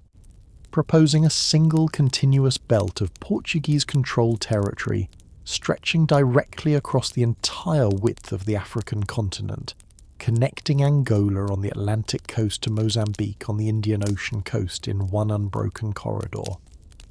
That ambition collided directly and disastrously with Britain's own considerably more powerful competing vision of a north-south British corridor running the length of the continent from Cairo to the Cape, and in January of 1890 the British government delivered Portugal an explicit ultimatum, backed by the unmistakable threat of British naval action, demanding Portugal withdraw its own claimed territorial and military presence from the disputed corridor lands separating Angola from Mozambique, a demand Portugal, whose own military and naval strength stood nowhere close to a level capable of resisting Britain in any genuine confrontation, was left with no realistic option but to accept. It is worth naming briefly a considerably more modest but genuinely determined burst of exploratory activity that had made Portugal's own pink map claim even superficially plausible in the first place, because Portugal sent a number of its own military officers deep into the African interior across these same decades specifically to survey and formally claim the territory its diplomats were, in Lisbon and London alike, busy arguing over on paper. An army officer named Alexandre de Serpa Pinto led an expedition that crossed the entire African continent from Angola to Mozambique on foot between 1877 and 1879, a journey of genuine physical endurance that mapped, for the first time in any detail Portuguese administrators could actually use, large stretches of the very corridor the pink map would later claim, and it was expeditions like Serpa Pinto's own, celebrated at the time as proof of a still vital Portuguese exploratory tradition reaching all the way back to Henry the Navigator's own century, that gave Portugal's own diplomats the specific geographic claims they brought to the negotiating table with Britain in 1890, claims that collapsed in the end not for any lack of Portuguese boots having actually walked the ground in question, but for the much simpler reason that Portugal, unlike Britain, had no battle fleet capable of backing those claims up. The 1890 British ultimatum landed on Portuguese national consciousness with an impact considerably out of proportion to its own strict territorial stakes, a humiliation experienced across every level of Portuguese society as unmistakable proof that Portugal's own oldest ally regarded it, when push finally came to shove, as a negligible power to be simply pushed aside rather than a genuine partner whose own colonial ambitions deserved serious consideration, and the crisis fed directly into a wave of Portuguese republican and anti-monarchist sentiment that would, within less than 2 decades, help bring down the Portuguese monarchy entirely. Republican agitators pointing to the ultimatum again and again as proof that a corrupt and ineffective royal government had squandered the nation's own colonial destiny through sheer diplomatic weakness. It is worth naming too, honestly, what Portugal actually did with the considerably reduced but still substantial African territories it retained in Angola and Mozambique across these same final decades of the 19th century and the opening decades of the 20th, because the language of civilizing mission Portuguese colonial administrators used to justify their continued presence there masked, in practice, a system of forced and coerced African labour, formally distinguished from outright chattel slavery in Portuguese colonial law but differing from it, in the daily lived experience of the African men and women subjected to it, by considerably less than Portuguese officials of the period like to pretend. A labour system this story will return to shortly, once it has followed Portugal's own domestic politics through the final collapse of its centuries-old monarchy. A republic, a dictatorship, and forced labour. It is worth naming briefly the chaotic final years of the Portuguese monarchy itself, because they set the stage directly for the considerably longer and considerably more consequential political regime that would eventually follow. On the 1st of February 1908, King Carlos I and his own eldest son and heir were shot and killed by Republican assassins as their open carriage crossed a public square in Lisbon, an assassination that fatally weakened an already unpopular monarchy without immediately toppling it outright. And it was Carlos's own younger son, Manuel II, who inherited a throne that would last barely 2 more years before a Republican uprising, launched in October of 1910, finally overthrew the entire 8th-century-old Portuguese monarchy and declared a new Portuguese republic, sending Manuel himself into permanent exile in England. The republic that followed, however, proved chronically and almost comically unstable, cycling through something in the range of 45 separate governments across the following 16 years, an average of barely 4 months in office for each successive administration. a level of political turnover that left the new republic almost entirely unable to address Portugal's own deep structural economic problems or to manage its own increasingly restive colonial administration in Africa, and that finally provoked, in May of 1926, a military coup that overthrew the parliamentary republic outright and installed, in its place, an authoritarian military dictatorship. It is worth naming too, briefly, one further and largely forgotten episode that fell within this same chaotic republican period, because Portugal, alone among the neutral-leaning smaller nations of the Iberian Peninsula, actually fought in the First World War, a conflict this story will not walk through in full, but that touched Portugal's own imperial story directly enough to deserve at least a few sentences here. Fighting had in fact already reached Portuguese Africa before Portugal's own government formally entered the wider European war at all, since German colonial forces based in neighbouring German southwest Africa launched a cross-border raid into southern Angola in the autumn of 1914, an engagement remembered as the Battle of Norlila, in which a poorly prepared Portuguese colonial garrison suffered a serious defeat, and border skirmishing between Portuguese and German colonial forces in both Angola and Mozambique continued intermittently for the following 4 years, Portugal's own republican government, eager to secure Allied recognition of its colonial claims and to shore up its own centuries-old English alliance, seized a number of German merchant ships sheltering in Lisbon harbour in February of 1916, a move that prompted Germany to declare war on Portugal directly the following month, and Portugal responded by dispatching an expeditionary force, the Corpo Expedicionário Português, to fight alongside British troops on the Western Front in Flanders, a force that was all but destroyed in April of 1918 at the Battle of the Lys, a German offensive that struck the Portuguese sector of the line with a concentration of force considerably heavier than the exhausted, undersupplied Portuguese units holding it were able to withstand, inflicting casualties so severe that the date of the battle, the 9th of April, is still marked in Portugal today as a solemn day of national remembrance for its own First World War dead, a costly and today largely overlooked chapter of this same empire's own 20th century story that unfolded in the middle of the chaotic republican decade this section has already described. It was out of that same military dictatorship's own internal search for a competent finance minister capable of stabilising a genuinely dire national budget crisis that a previously obscure university economics professor named António de Oliveira Salazar first entered Portuguese national government in 1928, and it is worth naming plainly how quickly and how completely Salazar's own initial technical role as finance minister expanded across the following 5 years into something considerably larger, Salazar becoming prime minister in 1932 and formalising, the following year, a new constitutional order he called the Estado Novo, the new state, an authoritarian corporatist regime that would govern Portugal continuously, with Salazar himself as its unchallenged head for the following 4 decades, making it one of the longest-lasting dictatorships anywhere in 20th century Europe.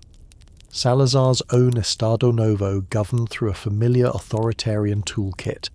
a secret political police force called the PD, empowered to arrest, interrogate, and in a great many documented cases torture suspected political opponents, a heavily censored press, a single legally sanctioned political party, and a deliberately cultivated national ideology built around 3 core values. Salazar himself summarised in a widely repeated slogan, God, Fatherland and Family, that emphasised traditional Catholic social values, rural simplicity, and a proud, unapologetic defence of Portugal's continued overseas empire at precisely the historical moment when nearly every other European colonial power was beginning, under mounting international and domestic pressure alike, to seriously contemplate decolonisation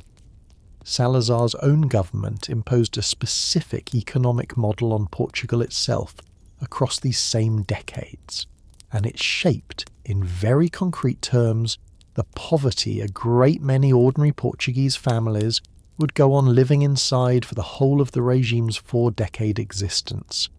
Salazar, trained as a financial conservative and famously cautious to the point of outright economic stagnation, prized budgetary balance and monetary stability above nearly every other policy goal, financing the state through tight fiscal discipline rather than the kind of active industrial investment or agrarian reform a great many contemporary European governments were pursuing in these same decades, a caution that did leave Portugal with unusually low public debt, an unusually stable currency by the standards of mid-century Europe, but that also left the country by the 1960s with among the lowest per capita incomes, the lowest literacy rates, and the highest infant mortality rates anywhere in Western Europe. A poverty considerably deeper and more entrenched than the regime's own carefully managed public image, built around rural nostalgia and folkloric simplicity, generally allowed outside observers to see. The regime's own corporatist economic structure, meanwhile, organised Portuguese workers and employers alike into state-sanctioned professional guilds, gremios and sindicatos nacionais, that replaced independent trade unions entirely and that were legally forbidden from calling strikes. A system Salazar himself described as a harmonious alternative to the class conflict he believed both unchecked capitalism and socialism alike produced, but that functioned in the daily experience of the ordinary Portuguese workers it governed, chiefly as a mechanism for suppressing wages and independent labour, organising alike in the name of a social peace that served the regime's own political stability considerably more than it served the people supposedly being protected by it. As the colonial wars this story is about to describe dragged on into their own second and third exhausting decade, a considerable number of young Portuguese men of conscription age chose a considerably more direct response than emigration for economic betterment alone, fleeing the country illegally, without passports. The regime's own bureaucracy had grown increasingly reluctant to issue to draft-age men, specifically to avoid being sent to fight in Angola, Guinea-Bissau, or Mozambique. A wave of draft evasion large enough that Portuguese emigration statistics for the war's own final years,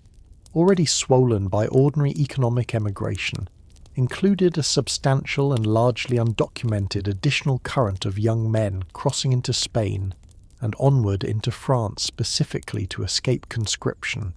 a quiet, individually dangerous and almost entirely undramatic form of resistance to a war. This story has already shown a great many of the regime's own professional army officers had likewise concluded could not be won, fought not with a rifle or a carnation, but simply by walking, on a moonless night, across a border the regime's own border guards were never quite able to fully seal. That continued colonial defence meant something quite specific and quite brutal for the African populations of Angola, Mozambique and Portugal's smaller African territories across these same Estado Novo decades, because the forced labour system this story has already flagged intensified rather than diminished under Salazar's own rule. Portuguese colonial law maintained throughout most of this period a formal legal distinction between a small privileged minority of assimilated Africans, granted in principle Portuguese citizenship and its associated rights, and the overwhelming majority of the African population, classified under Portuguese law as indigenous, natives, who remained subject to a considerably harsher legal regime that included, among its other provisions, a compulsory labour requirement, commonly known by its Portuguese name chibalo, under which African men could be legally conscripted, often for months at a stretch, into forced agricultural construction or road-building labour for the colonial state or for private Portuguese settlers and companies. work performed under conditions that a great many contemporary international observers and, in later decades, a considerable body of academic research alike documented as involving pay far below any genuine market wage, physical punishment for those judged insufficiently productive, and a mortality rate on some of the harsher road and railway construction projects in particular that a number of colonial-era critics compared, not without real justification, to conditions of slavery in everything but the system's own official legal name. Salazar's own government eventually built a specific ideological framework to justify holding on to this same colonial system at precisely the moment every other major European colonial power was actively giving its own empires up. Portuguese colonial theorists, drawing heavily and rather selectively on the work of a Brazilian sociologist named Gilberto Freire, who had argued in his own influential 1933 study of Brazilian colonial society that centuries of racial intermixing had produced a distinctively tolerant, non-racist form of Portuguese colonialism considerably gentler than its northern European rivals, developed across the 1950s and 1960s an official state ideology known as Lusotropicalismo, Lusotropicalism, which held that Portugal's own colonies in Africa were not really colonies at all, in the sense the rest of the world had come to understand and increasingly reject that term, but rather overseas provinces of a single, multiracial, multi-continental Portuguese nation, a formal constitutional relabelling Salazar's own government pushed through in 1951, renaming Angola, Mozambique, and Portugal's smaller African territories from colonies to overseas provinces on paper, specifically to deflect the mounting post-war international pressure, expressed with increasing force through the newly formed United Nations, for European powers to grant their colonial territories independence. It is hard not to notice, honestly, exactly how thin this same multiracial rhetoric actually ran in practice, because the same colonial administration that celebrated, in its own state propaganda and in a grand 1940 Portuguese World Exhibition, staged in Lisbon specifically to showcase 5 centuries of overseas achievement, a supposedly uniquely benevolent and colour-blind Portuguese colonial tradition, maintained, at the very same moment, the formal legal distinction between assimilated citizens and indigenous this story has already described, a hierarchy that left the overwhelming majority of Angola's and Mozambique's own African population without full civil rights, without access to more than the most rudimentary state education, and, as this story has already named, subject to compulsory forced labour precisely because Portuguese colonial law did not yet, in the eyes of its own administrators, consider them fully Portuguese at all. Salazar's own Estado Novo demanded a great deal of ordinary people back on the Portuguese mainland across these same decades too, because the regime's own authoritarian reach extended well beyond its colonial administration alone. A state-sponsored youth organisation, the Mocidade Portuguesa, enrolled Portuguese school children in a programme of physical training and ideological instruction, modelled, in its own outward form if not in the full extremity of its own politics, on similar youth movements elsewhere in contemporary authoritarian Europe. A heavily enforced press censorship regime vetted newspapers, books, and eventually radio and television broadcasts before publication, maintaining a list of officially forbidden subjects that included, for the whole of the regime's final decade, any honest reporting on the actual course of the colonial wars this story is about to turn to in full, and Portuguese women, under Estado Novo family law, remained legally subordinate to their own husbands, in matters ranging from property ownership to the ability to travel abroad without a husband's written permission, a legal status that would not be fully reformed until after the dictatorship's own eventual fall, a domestic authoritarianism that ran, in other words, on precisely the same logic of hierarchy and control that the regime was, in these same years, applying with considerably greater violence to its own African subjects thousands of miles away. The last piece of Asia. It is worth turning for a moment back to Goa, the very city Afonso de Albuquerque had bled to secure in 1510,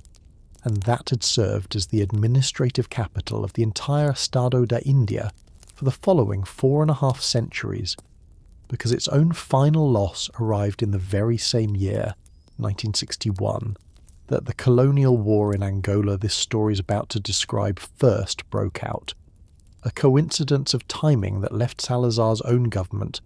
fighting to hold two entirely separate and simultaneous imperial crises on two different continents at once.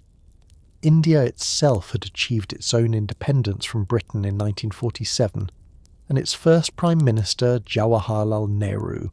had spent the following 14 years pressing, first through diplomacy and then with mounting impatience, for Portugal to simply hand over its own small remaining Indian territories, Goa together with the smaller enclaves of Daman and Diu,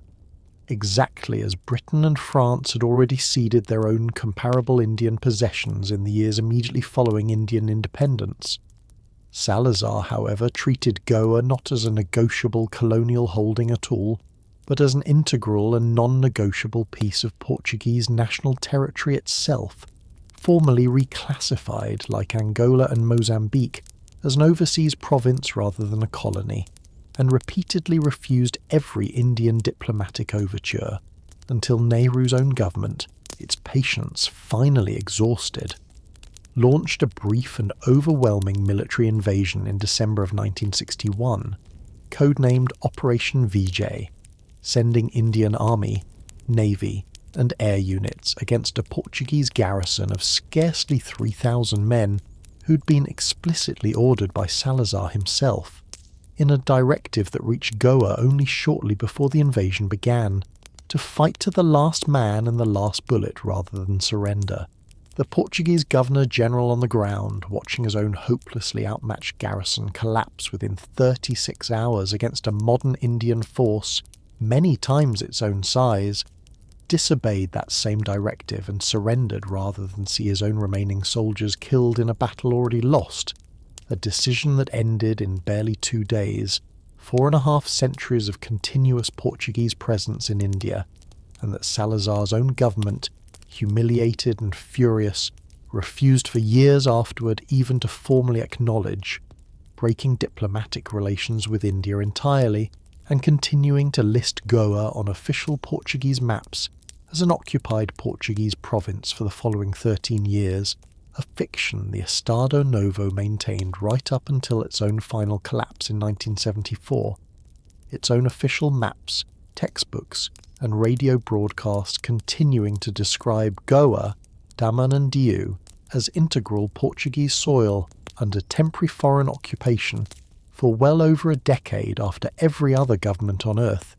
including, eventually, Portugal's own oldest ally,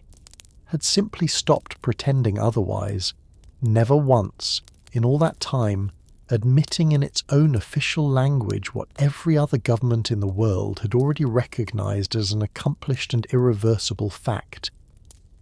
It is worth naming, too, that a small number of Portuguese soldiers who survived the surrender were, by their own later published accounts, made to feel less like defeated combatants entitled to their own government's gratitude than like an inconvenient embarrassment once they returned home. Salazar's own regime having built its entire public case for holding Goa around a promise of resistance to the last bullet that a garrison a fraction the size of its own attacker had never realistically been able to deliver. A small but telling preview of exactly the same gap between official wartime rhetoric and the actual lived experience of ordinary Portuguese conscripts that would run, considerably more consequentially, through the whole of the 3 African wars this story's about to describe. The wars that would not end. It was against this same backdrop of continued, and in some respects intensifying, colonial subjugation that armed independence movements finally emerged in the early 1960s across all three of Portugal's major African territories, and it is worth naming plainly just how badly Salazar's own government misjudged the strength and the staying power of the resistance it was about to face. In Angola, a coalition of rival nationalist movements, the most prominent among them the Popular Movement for the Liberation of Angola, launched an armed uprising in February of 1961, met by a Portuguese colonial security response so brutally disproportionate, including documented mass killings of African civilians in reprisal for the initial uprising, that it hardened rather than suppressed the independence movement's own popular support. In the small West African territory of Guinea-Bissau, an independence movement led by an agronomist and genuinely skilled political organiser named Amilcar Cabral fought a guerrilla campaign so effective that by the early 1970s it had established functioning liberated zones across a substantial share of the territory, administering schools and basic services in areas Portuguese colonial authority had effectively lost control of entirely, even as Cabral himself was assassinated by rivals within his own movement in January of 1973. Only months before the independence he had spent his own life fighting for was finally achieved. And in Mozambique, a nationalist movement called Frelimo launched its own armed struggle in September of 1964, a campaign that would eventually include one of the single most notorious documented atrocities of the entire conflict, a massacre carried out by Portuguese colonial forces in December of 1972 at a village called Wiriamu, in which several hundred Mozambican civilians, men, women and children among them, were killed in a reprisal operation whose details, once smuggled out and published by a British missionary and a sympathetic journalist the following year, generated genuine international outrage and considerably damaged Portugal's own already fraying international reputation. It is worth naming, too, that Frelimo's own leadership did not escape this same conflict unscathed, because its founding president, an American-educated intellectual named Eduardo Mondlane, who had done more than perhaps any other single figure to unite Mozambique's own fractured early nationalist movements into a coherent fighting force, was killed in February of 1969 by a parcel bomb sent to his own office in exile in Tanzania,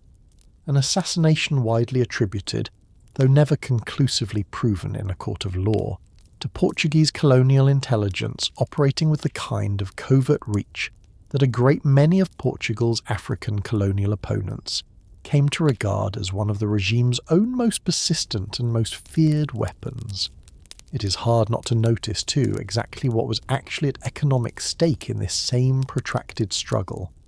because Angola in particular had, by the 1960s, grown into a genuinely valuable colonial possession in its own right. Its diamond fields worked under a colonial mining concession, the Companhia de Diamante de Angola, that generated substantial revenue for the Portuguese state, and its offshore waters, surveyed from the mid-1950s onward, beginning to yield the first indications of the oil reserves that would, in the decades following independence, make Angola one of Africa's largest petroleum exporters. A mineral wealth that gave the Estado Novo's own colonial establishment a genuinely powerful additional financial incentive, well beyond ideology alone, to hold on to African territory for as long as it possibly could. The sheer, genuinely unsustainable strain this simultaneous three-front colonial war placed on a nation as small and as economically modest as Portugal itself is worth setting down plainly. A country of scarcely 9 million people that found itself, by the early 1970s, devoting something in the range of 40% of its entire national government budget to military spending and maintaining an armed force of well over 150,000 soldiers deployed across 3 separate African war zones simultaneously, a burden that fell overwhelmingly on ordinary Portuguese conscripts,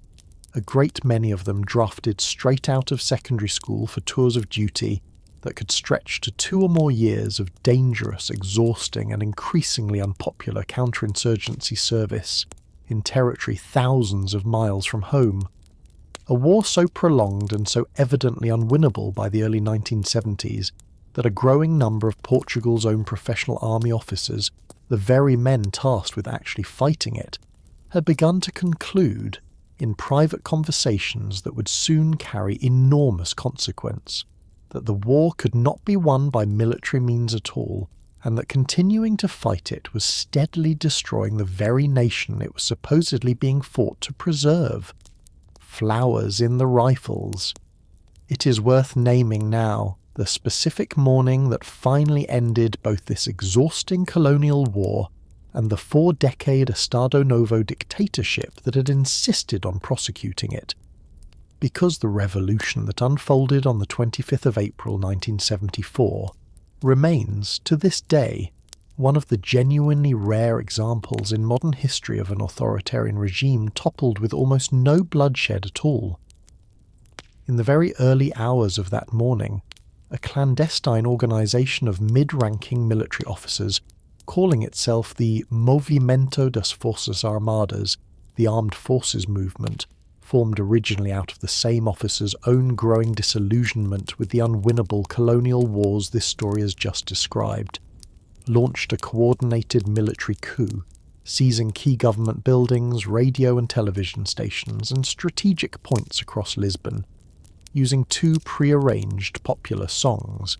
banned under the dictatorship's own strict censorship, broadcast over national radio as coded signals to trigger successive stages of the operation. By the following day, the ageing and by that point genuinely unpopular Estado Novo regime, its own final leader Marcelo Caetano having governed for 6 years as Salazar's own designated successor following Salazar's incapacitating stroke in 1968, had collapsed almost entirely without any organised military resistance, Caetano himself surrendering to the coup's own leadership and being flown into permanent exile within days. It is worth naming plainly exactly where the revolution's own enduring name and its own enduring image came from, because it captures, in a single simple gesture, the almost startling gentleness with which this particular dictatorship actually fell. As soldiers of the armed forces movement moved through the streets of Lisbon that morning, ordinary civilians, jubilant at the sudden and largely unexpected collapse of a regime that had ruled Portugal for the entirety of most living Portuguese people's own lifetimes, began placing red carnations, a flower then in full seasonal bloom, and reportedly first distributed by a restaurant worker who had originally intended the flowers for her own restaurant's anniversary celebration that same day, into the barrels of the soldiers' own rifles and onto their uniforms, a spontaneous act of celebration and gratitude that gave the whole revolution the name history has remembered it by ever since, the Carnation Revolution, and that stands as one of the more genuinely striking single images this entire long story has to offer. A rifle barrel filled with flowers rather than bullets, marking the end of one of Europe's longest-lasting 20th century dictatorships. The new revolutionary government moved in the month that followed with a speed that left almost no time for the kind of careful, negotiated transition a great many of Portugal's own remaining colonial administrators and settlers might have preferred, granting independence to Guinea-Bissau within months and to Mozambique and Angola within the following year and a half, decisions driven by a genuine and by this point overwhelming domestic political consensus that the colonial wars simply had to end immediately, whatever the practical cost of a hastily managed departure. That cost fell, in the most immediate and most personally devastating terms, on the hundreds of thousands of Portuguese settlers who had spent, in many cases, their entire lives in Angola and Mozambique, and who now found themselves, in the space of a matter of months, fleeing newly independent nations gripped, in Angola's case in particular, by their own immediate and brutal civil war between rival former independence movements, now competing for power, an exodus that brought something in the range of 500,000 to as many as 1,000,000 Portuguese citizens, remembered in Portuguese national memory by the term retornados, the returned ones, back to a small European homeland that had neither the housing, the jobs, nor, in a great many documented cases, the willingness to fully absorb so sudden and so large a population influx, a genuinely difficult and still not fully resolved chapter of Portugal's own national story that unfolded in the direct immediate aftermath of the empire's own final collapse. It is worth naming too, honestly, one further and considerably darker consequence of this same rapid and chaotic decolonisation, because it involved a territory this story has not yet had occasion to mention. In the small half-island territory of East Timor, in the Indonesian archipelago, a brief Portuguese colonial withdrawal in 1975 left a power vacuum that a newly declared short-lived independent East Timorese government had only days to actually govern before neighbouring Indonesia, under its own military dictatorship, invaded and forcibly annexed the territory in December of that same year, launching an occupation that would last for the following 24 years, and the independent human rights investigations conducted after Indonesia's own eventual 1999 withdrawal would document as having cost East Timor's small population somewhere in the range of 100,000 to as many as 200,000 lives. Through direct violence, forced displacement and famine, a genuinely catastrophic human toll, roughly a third of the entire territory's own pre-invasion population, that unfolded in territory Portugal itself had only just abandoned, and that stands, alongside the Retornado's own difficult homecoming, as a sober and necessary reminder that the sudden, largely welcomed end of one empire's colonial rule does not automatically guarantee a peaceful or a just transition for the people left behind in the territory it once governed. Portugal's own transition away from dictatorship was not, in fact, the smooth and uncomplicated affair the gentle image of flower-filled rifles might suggest, because the 18 months immediately following the revolution, a chaotic and genuinely dangerous period, Portuguese history remembers as the Processo Revolucionario em Curso, the ongoing revolutionary process, saw the country lurch through a rapid and destabilising succession of provisional governments, competing factions within the armed forces movement itself, pulling in directions ranging from a cautious, Western-aligned parliamentary democracy to a considerably more radical Marxist restructuring of the entire economy, land seizures and factory occupations spreading across the south of the country, and a tense, ultimately unsuccessful attempted counter-coup by leftist military units in November of 1975 that came close enough to actual armed confrontation in the streets of Lisbon that a number of foreign observers at the time seriously doubted Portuguese democracy would survive its own first difficult year. It settled, in the end, into a genuinely stable constitutional democracy, a new constitution adopted in 1976 and repeatedly amended in the following years to soften its own more radical early economic provisions. And Portugal capped this whole hard-won transition by joining the European Economic Community, the precursor to the modern European Union, in 1986, a step that brought, across the following decades, a level of foreign investment, infrastructure development, and rising living standards that 4 decades of Estado Novo austerity had never come close to delivering. A small nation that had spent 5 centuries reaching outward across the ocean, finally finding in the end its own most durable prosperity considerably closer to home. What the empire left behind. It is worth naming finally before this story turns to reflect on the whole shape of everything it has told you tonight, exactly how far the threads of this 5.5 century long story still reach into the present day. The very last piece of Portugal's once global overseas empire, the small trading enclave of Macau on the southern coast of China, first established as a Portuguese trading post in the 1550s and continuously held in one administrative form or another for the following 4.5 centuries, was formally returned to Chinese sovereignty on the 19th of December 1999. A quiet, largely ceremonial handover ending on that single specific date, the very last remaining piece of European colonial territory anywhere in Asia, and closing in a genuinely fitting symbolic bookend, an empire that had begun with Gama's own storm-battered arrival on the Indian coast exactly 501 years earlier. And yet the empire's own linguistic and cultural inheritance persists today on a scale that considerably outlasts the political structures that first spread it. Portuguese now the native or official language of something in the range of 260 million people spread across Portugal, Brazil, Angola, Mozambique, and a scattering of smaller territories in Africa and Asia alike, making it, by most careful modern counts, somewhere among the 6 most widely spoken languages on the entire planet, an inheritance this small, once impoverished kingdom on the western edge of Europe could scarcely have imagined when Henry the Navigator first began funding ships to creep a few hundred more miles down an unfamiliar African coastline 6 centuries ago. Picture, if you will, the specific, tangible traces this whole long story has left scattered across the modern world. The blue and white hand-painted ceramic tiles called azulejos that still cover the walls of buildings not only in Lisbon, but in locally adapted forms across Brazil, Angola and Goa alike. The particular hard-to-translate Portuguese word saudade,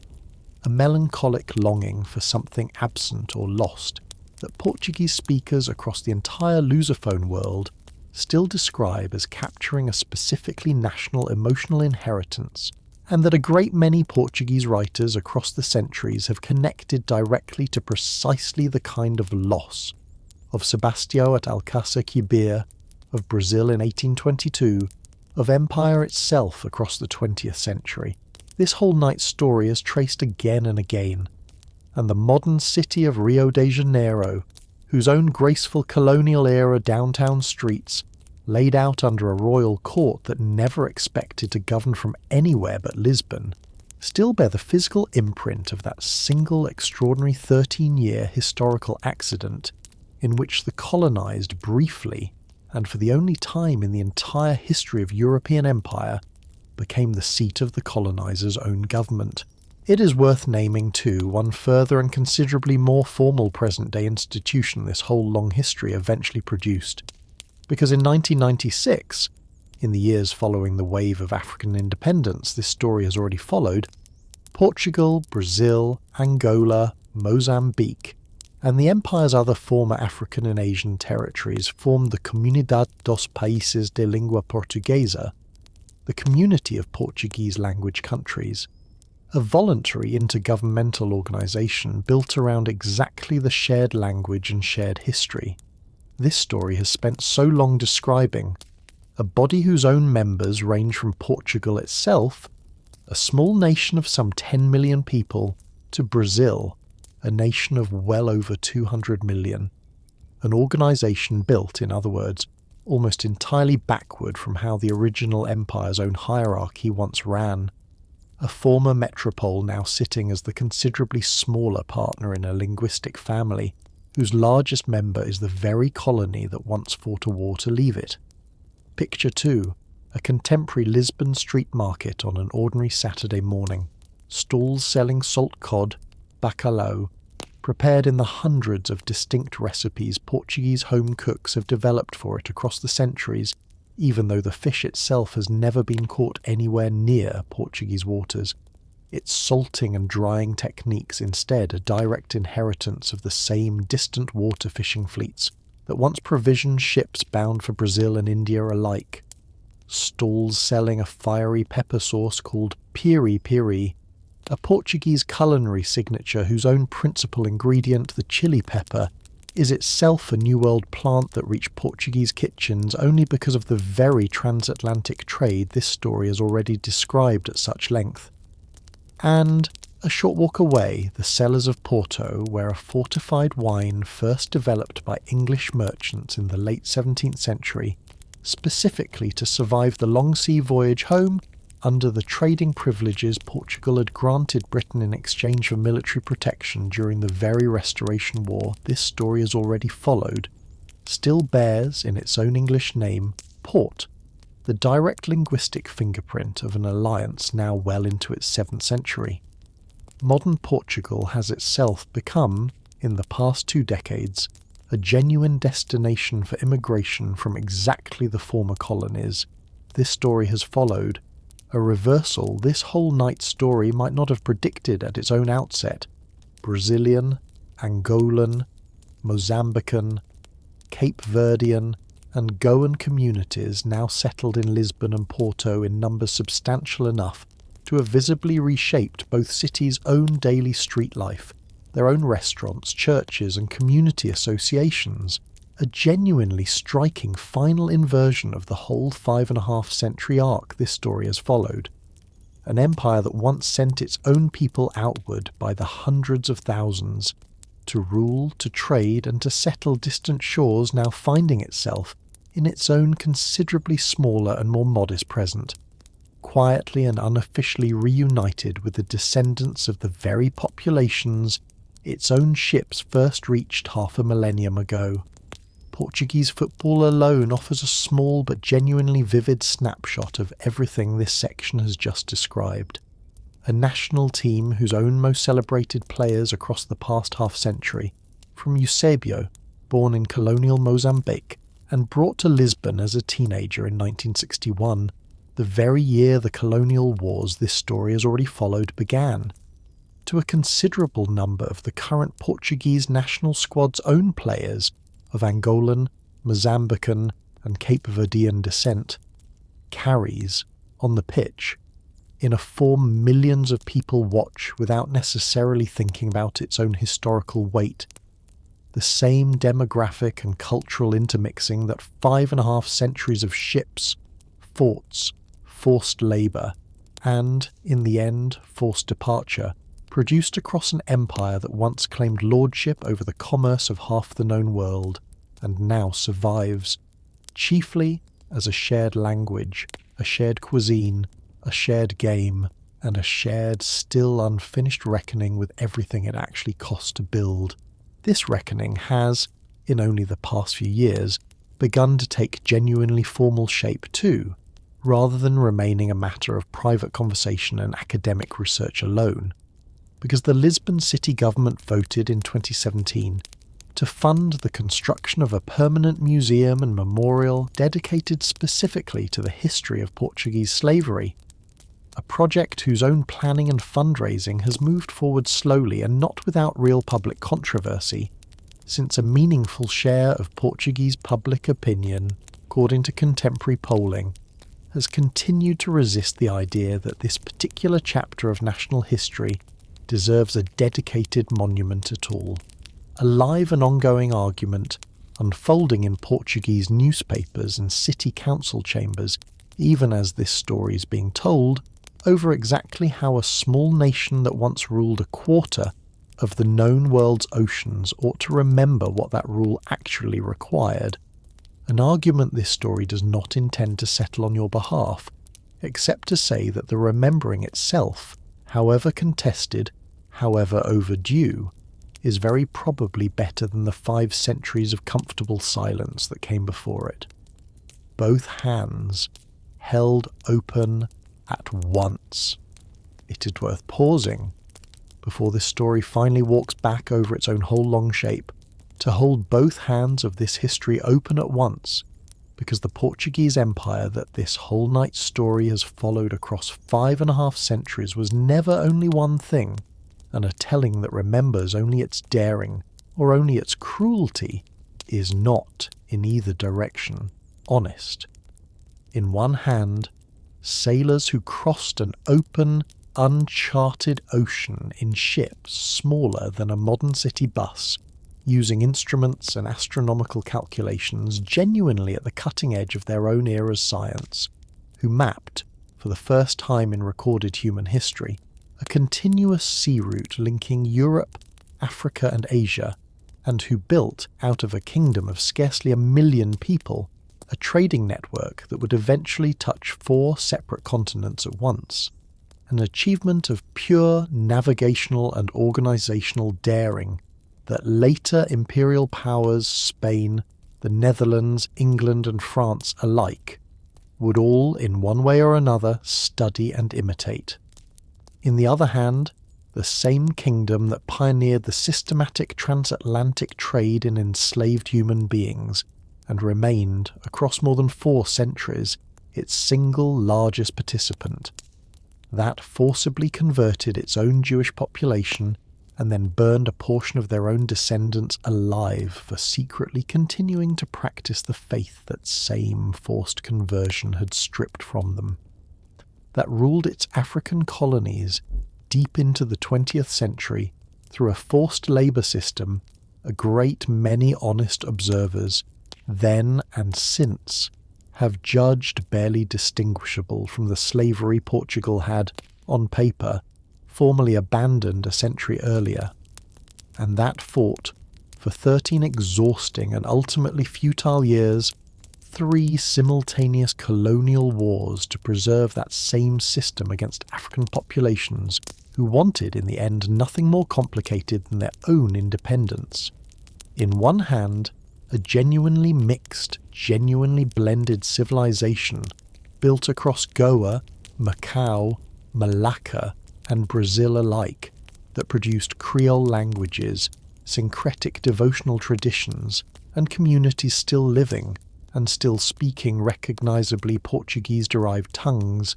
half a millennium after the first Portuguese ship ever reached their shores. In the other hand,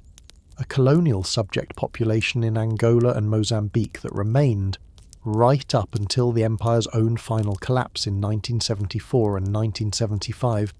formally and legally distinguished from full citizenship on the basis of race, ruled by a dictatorship that spent, by the war's own final years, nearly half its entire national budget trying to hold that same distinction in place by force. In one hand, a Queen Nzinga and a Zumbi dos Palmares, African resistance leaders whose own decades-long defiance this story has tried to give as much weight as any Portuguese governor or general it has named. In the other hand,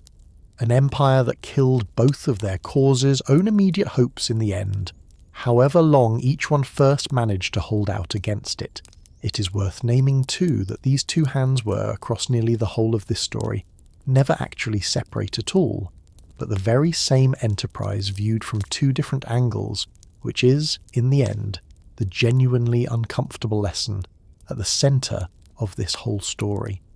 The very Carter system that let Portugal build the first genuinely global maritime trading network in human history rested on the explicit, repeatedly exercised threat of burning any ship that failed to pay for the privilege of sailing past a Portuguese fortress. The very missionary zeal that sent Jesuit priests to preach across 3 continents financed itself, in no small part, through the same slave trade those same missionaries' own religious order would, in later centuries, come to formally condemn. The very royal court whose extraordinary flight across the Atlantic in 1807 preserved an independent Portuguese monarchy through Europe's most dangerous war in a generation governed, from its own new seat in Rio de Janeiro, over a colonial economy still actively receiving tens of thousands of newly enslaved Africans every single year. Nothing about this empire's genuine daring required its cruelty, and nothing about its cruelty diminished the very real skill and courage its sailors, cartographers, and shipbuilders brought to the specific, dangerous work of crossing oceans no European had ever crossed before, and holding both of those truths together without letting either one cancel the other out, is, this channel continues to believe, the only honest way to actually tell a story this large.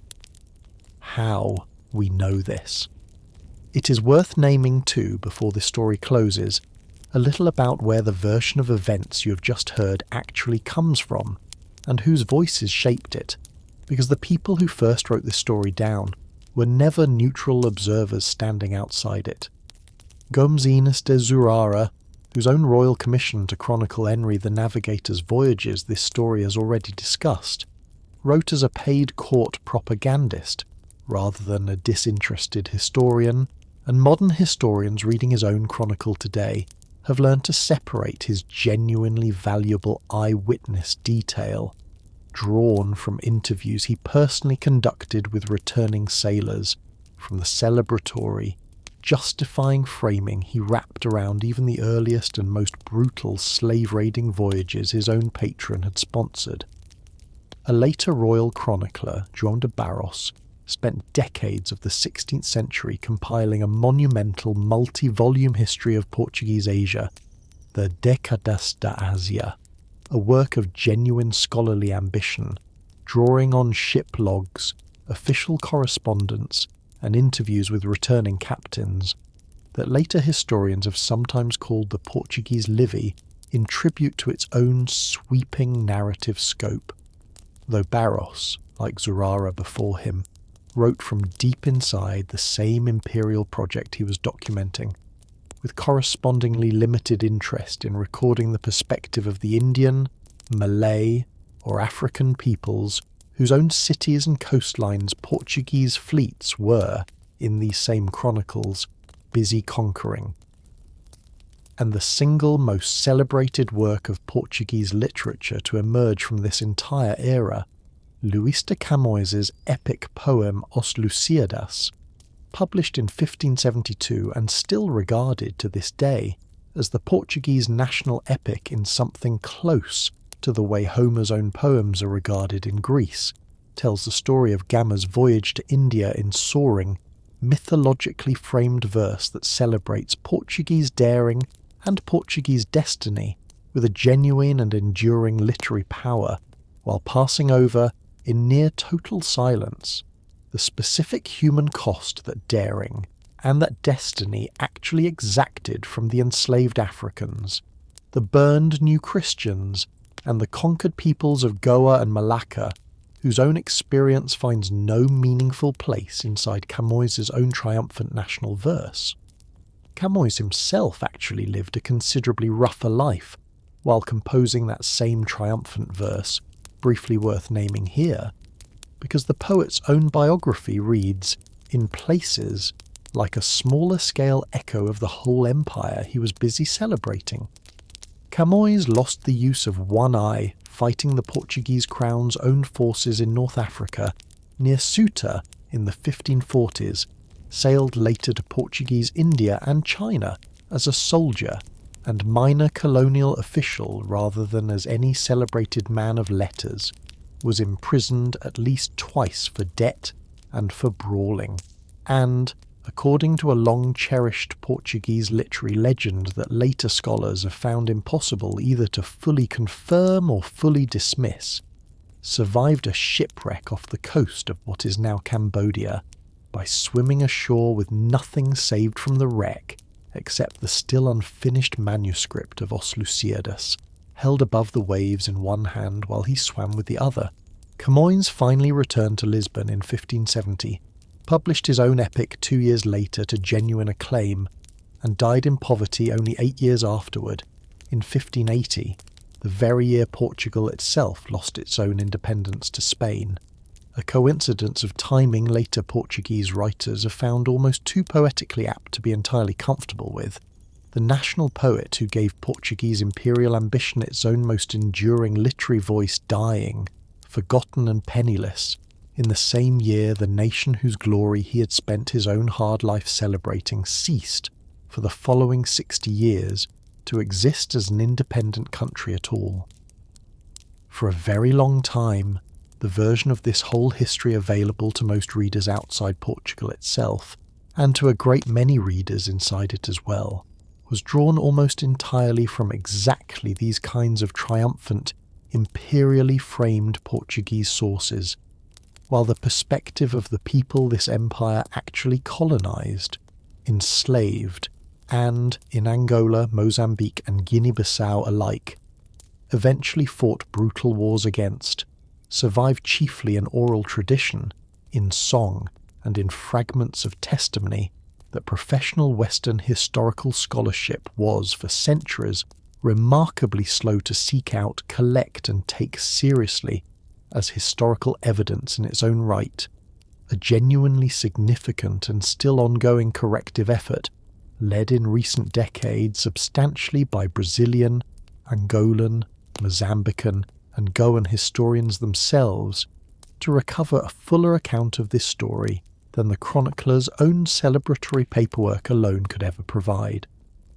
And the Estado Novo dictatorship's own extensive secret police archives, open to researchers only after the 1974 revolution finally ended 4 decades of censorship, have allowed modern historians to document, with a level of specific bureaucratic detail the regime's own officials never intended for public scrutiny, exactly how the forced labour system in Angola and Mozambique this story has already described actually functioned on the ground, a grim but genuinely useful body of evidence, meticulously kept by administrators who saw, at the time, no particular need to disguise or soften what they were recording. That means the case for calling that system something considerably closer to slavery than Portuguese colonial law was ever willing to admit rests, in the end, on the plain written record left behind by the very administrators who ran it. One further and genuinely important layer to how this whole story reached us deserves naming. Finally, because the Estado Novo dictatorship this story has already followed through its own final collapse understood, with real and deliberate political skill, exactly how useful the golden age this night opened with could be made to a regime desperately in need of a flattering national mythology. Salazar's own government invested heavily, across the middle decades of the 20th century, in state-sponsored historical commemoration built almost entirely around Henry the Navigator, Vasco da Gama, and the Age of Discovery, culminating in a vast monument, the Padrão dos Descobrimentos, the Monument to the Discoveries, unveiled on the Lisbon waterfront in 1960 to mark the 500th anniversary of Henry's own death, its own sweeping stone prow crowded with carved figures of navigators, monarchs, and missionaries arranged to suggest a single unbroken, uncomplicated national triumph stretching in an unbroken line from the 15th century to Salazar's own regime, a piece of propaganda in stone that conveniently left out the new Christians, the enslaved millions, and the colonial subjects this same story has spent so long insisting on naming, and a monument that still stands today, visited now by tourists largely unaware of the specific political project that first put it there. A reminder that even the physical landmarks and modern traveller photographs without much thought were very often built, quite deliberately, to tell one particular version of a story. This whole night has tried, instead, to tell with both hands open, walking the whole road again. If your eyes are growing heavy now, and I hope they are, it might help to walk back over the shape of this whole long night one more time, slowly, the way you might retrace a path you have just finished walking, checking that you remember where each turn led. We began on a riverbank in Lisbon, watching a handful of scurvy-wrecked sailors stagger home from a 2-year voyage that would, within months, have their own king proclaiming himself lord of the commerce of half the known world, and we went back from there to the small, mountainous, crusading kingdom that voyage had actually set out from, a nation forged out of the long reconquest of the Iberian Peninsula, hemmed in by a larger neighbour, and left, once its own reconquest was finished 2.5 centuries before anyone else's, with nowhere left to expand into but the open Atlantic itself. We met Prince Henry, funding decades of frustrating, expensive voyages down an African coastline for a tangled mixture of crusading zeal, commercial hope, and, from the 1440s onward, the direct capture and sale of enslaved human beings, a shadow that would fall across nearly everything else this story went on to tell. We watched Bartolomeu Dias round the bottom of an entire continent by accident, in a storm, and watched a Genoese admiral's own Spanish-sponsored voyage across the Atlantic panic Portugal into negotiating a treaty at Tordesillas that would, quite by coincidence or quite by careful foresight, later hand Portugal a claim to Brazil. We watched Vasco da Gama complete the voyage this whole story opened with, and watched Pedro Álvares Cabral, blown off course on his own follow-up expedition, stumble onto that same Brazilian coastline only a year later. We watched Afonso de Albuquerque build, in Goa, Malacca and Hormuz, an empire of fortified choke points rather than conquered territory, an empire that rerouted the entire spice trade of Europe around the bottom of Africa and into Portuguese hands, even as the wealth that trade generated slipped, again and again, into the pockets of German and Italian bankers and later English merchants, rather than building any broad or lasting prosperity at home.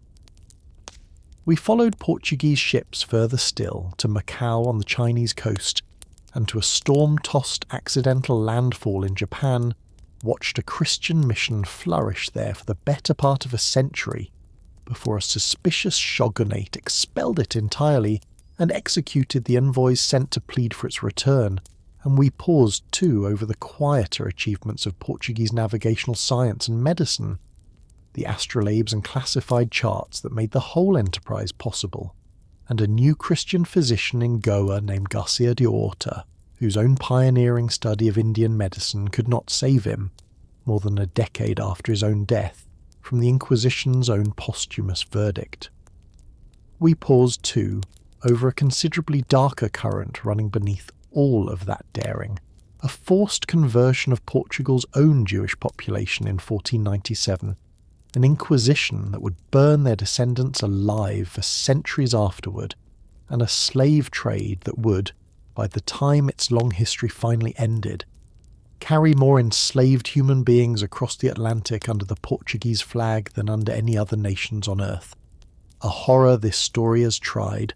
honestly, not to let the genuine wonder of the navigation crowd out of the telling, a horror met in Angola by an African queen named Nzinga, who fought Portuguese colonial power to a standstill for the better part of 4 decades, and, in the forests of Brazil, by an escaped slave republic called Palmares that survived for nearly a century before its own last offender, Zumbi,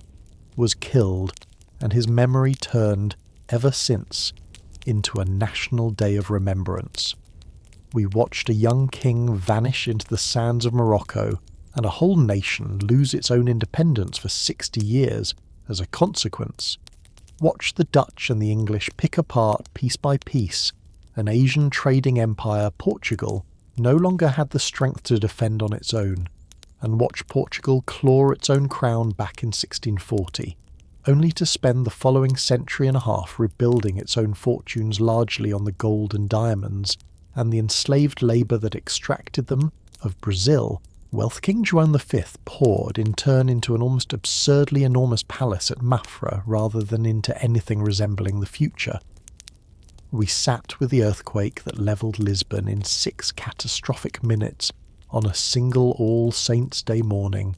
and with the Marquis of Pombal rebuilding a shattered capital with one hand and breaking a rival noble family on the wheel with the other. We followed a royal court's extraordinary flight across an ocean to escape Napoleon, watched Brazil briefly become the actual seat of the empire that had once colonized it, and watched a prince named Pedro, told by his own father to seize independence rather than let it fall to someone else, do exactly that, on a riverbank called Ipiranga, in September of 1822. We watched Portugal, considerably smaller and considerably poorer without its own largest colony, reach for one final grasping act of imperial ambition in Africa, a pink map linking coast to coast, humiliated within a matter of months by a British ultimatum it had no power to resist, and we watched that humiliation help topple a centuries-old monarchy, replace it with a chaotic and short-lived republic, and finally deliver Portugal into the hands of Antonio de Salazar and 4 decades of authoritarian rule, a dictatorship whose own final crisis was foreshadowed, in miniature, by the 2-day loss of Goa to an Indian invasion in December of 1961, the very same year the first of 3 colonial wars in Angola, Guinea-Bissau and Mozambique broke out. Wars whose own toll fell on independence leaders like Amilcar Cabral and Eduardo Mondlane, each one killed by a hand this story could never fully confirm, both assassinated before they could see the freedom they had organised for actually arrive, and on ordinary Portuguese conscripts sent to fight them. War's a small, poor nation, its own citizens already leaving for France and Germany by the hundreds of thousands, and its own draft-age sons increasingly slipping across the border rather than report for duty, could not win, until a group of exhausted young army officers, in the small hours of a single April morning in 1974, brought the whole dictatorship down with scarcely a shot fired, and the citizens of Lisbon, in the gentlest single image this whole long night has offered you, fill their own soldiers' rifles with flowers rather than bullets, a revolution that stumbled, in its own first turbulent 18 months, toward outright civil conflict before settling, in the end, into a genuine democracy that found its own lasting prosperity, not in any further overseas adventure, but in joining a European community of nations in 1986. We followed the settlers who fled Angola and Mozambique in the chaos that followed, the retornados finding their way back to a homeland many of them had never actually lived in, and we named, honestly, the darker coda that same hasty decolonisation left behind in East Timor, a small territory Portugal abandoned into an occupation that would, in the following quarter century, cost it tens of thousands of its own people. And we watched the very last piece of this 500-year empire, the trading post of Macau, hand itself back to China on a quiet December morning in 1999, closing on almost the exact anniversary of Gama's own first landfall 5 centuries earlier, a story this whole night has tried to tell with both of its hands held open at once. Whatever is pressing on you tonight, it is worth asking gently, before we let this whole long story go, what a night like this one, spent in the company of navigators and inquisitors and exiled kings whose names have echoed for half a millennium, is actually for, because it is not, in the end, only for the facts themselves, useful and carefully checked as we have tried to keep them. It is for the particular quiet perspective a story of this size can offer a single person lying in a single bed, in a single room, at whatever hour of the night it happens to be where you are right now, whether that room sits somewhere along the coast this story's own ships once sailed from, or somewhere in Brazil, in Angola, in Goa, or in any of the countless other places this same story eventually reached and changed. Somewhere in the story we have just walked through together, a young king who believed his own destiny lay in a Moroccan crusade discovered, in a single afternoon of fighting, that even a king's own body could simply vanish from history without a trace. A royal court that believed its own survival depended on holding fast to Lisbon discovered instead that survival sometimes means crossing an entire ocean and governing for 13 years from somewhere else entirely, and a whole proud, seafaring nation that once claimed lordship over the commerce of 4 continents discovered, across 5 centuries of slow and often painful contraction, that even the most carefully engineered empire of forts and trading posts eventually gives way, in the end, to the much older and much larger tide that first carried its own ships out to sea in the first place. A tide that goes out, always, exactly as certainly as it once came in. Whatever is pressing on you tonight, whatever worry followed you into this bed and is still, perhaps, sitting somewhere at the edge of your thoughts even as my voice grows quieter, it is very probably smaller than an empire, and if an empire that once commanded the wealth of every ocean between Lisbon and Japan could not, in the end, hold that tide back forever, then whatever is on your own mind tonight is allowed, for these last few minutes, to loosen its grip a little too. That brings us to the end of our story. It is worth remembering, one last time before we close, how much of what actually happened to the Portuguese Empire across 5.5 centuries of rise and fall, was decided not by any single dramatic, unrepeatable stroke of genius or villainy, but by the same kind of small, human, often unglamorous forces that shape almost every life. A storm that blew one captain far enough off course to sight a coastline no one was looking for, a treaty line drawn 270 leagues further west than it strictly needed to be, a prince who chose, on a single January morning, to stay rather than to leave, a handful of restaurant flowers pressed into a soldier's rifle barrel because the day happened to be an anniversary and the flowers happened to already be in hand. The empire was, by turns and sometimes all at once, a genuine feat of navigational daring that reshaped the map of the entire world and a machine for extracting, transporting, and working to death millions of enslaved human beings. A small kingdom that punched, across 5 centuries, extraordinarily far above its own modest weight, and a small kingdom that never quite had the strength to hold. For very long everything its own daring had won. Historians still argue, and will very likely go on arguing for a long time yet, over how much of what this empire eventually became was already latent in Henry the Navigator's own tangled first motives back in the 1440s, and how much was a slower, more gradual drift, decision by defensible decision, toward a destination none of its own architects ever consciously chose. And it is a testament to the sheer, unresolved weight of what this small nation actually did in both directions at once, across 500 years, that no single answer to that question has ever managed to satisfy everyone, or perhaps deserves to. Thank you, as always, for spending these quiet hours with me tonight, and for letting this little corner of the internet be some small part of how you drift off to sleep. If you've made it this far, please do consider subscribing and helping this channel take one more small step toward 1,000 subscribers, and remember that new episodes now find their way to Spotify for creators a little earlier than anywhere else, with the link waiting for you down in the description whenever you would like to follow along there.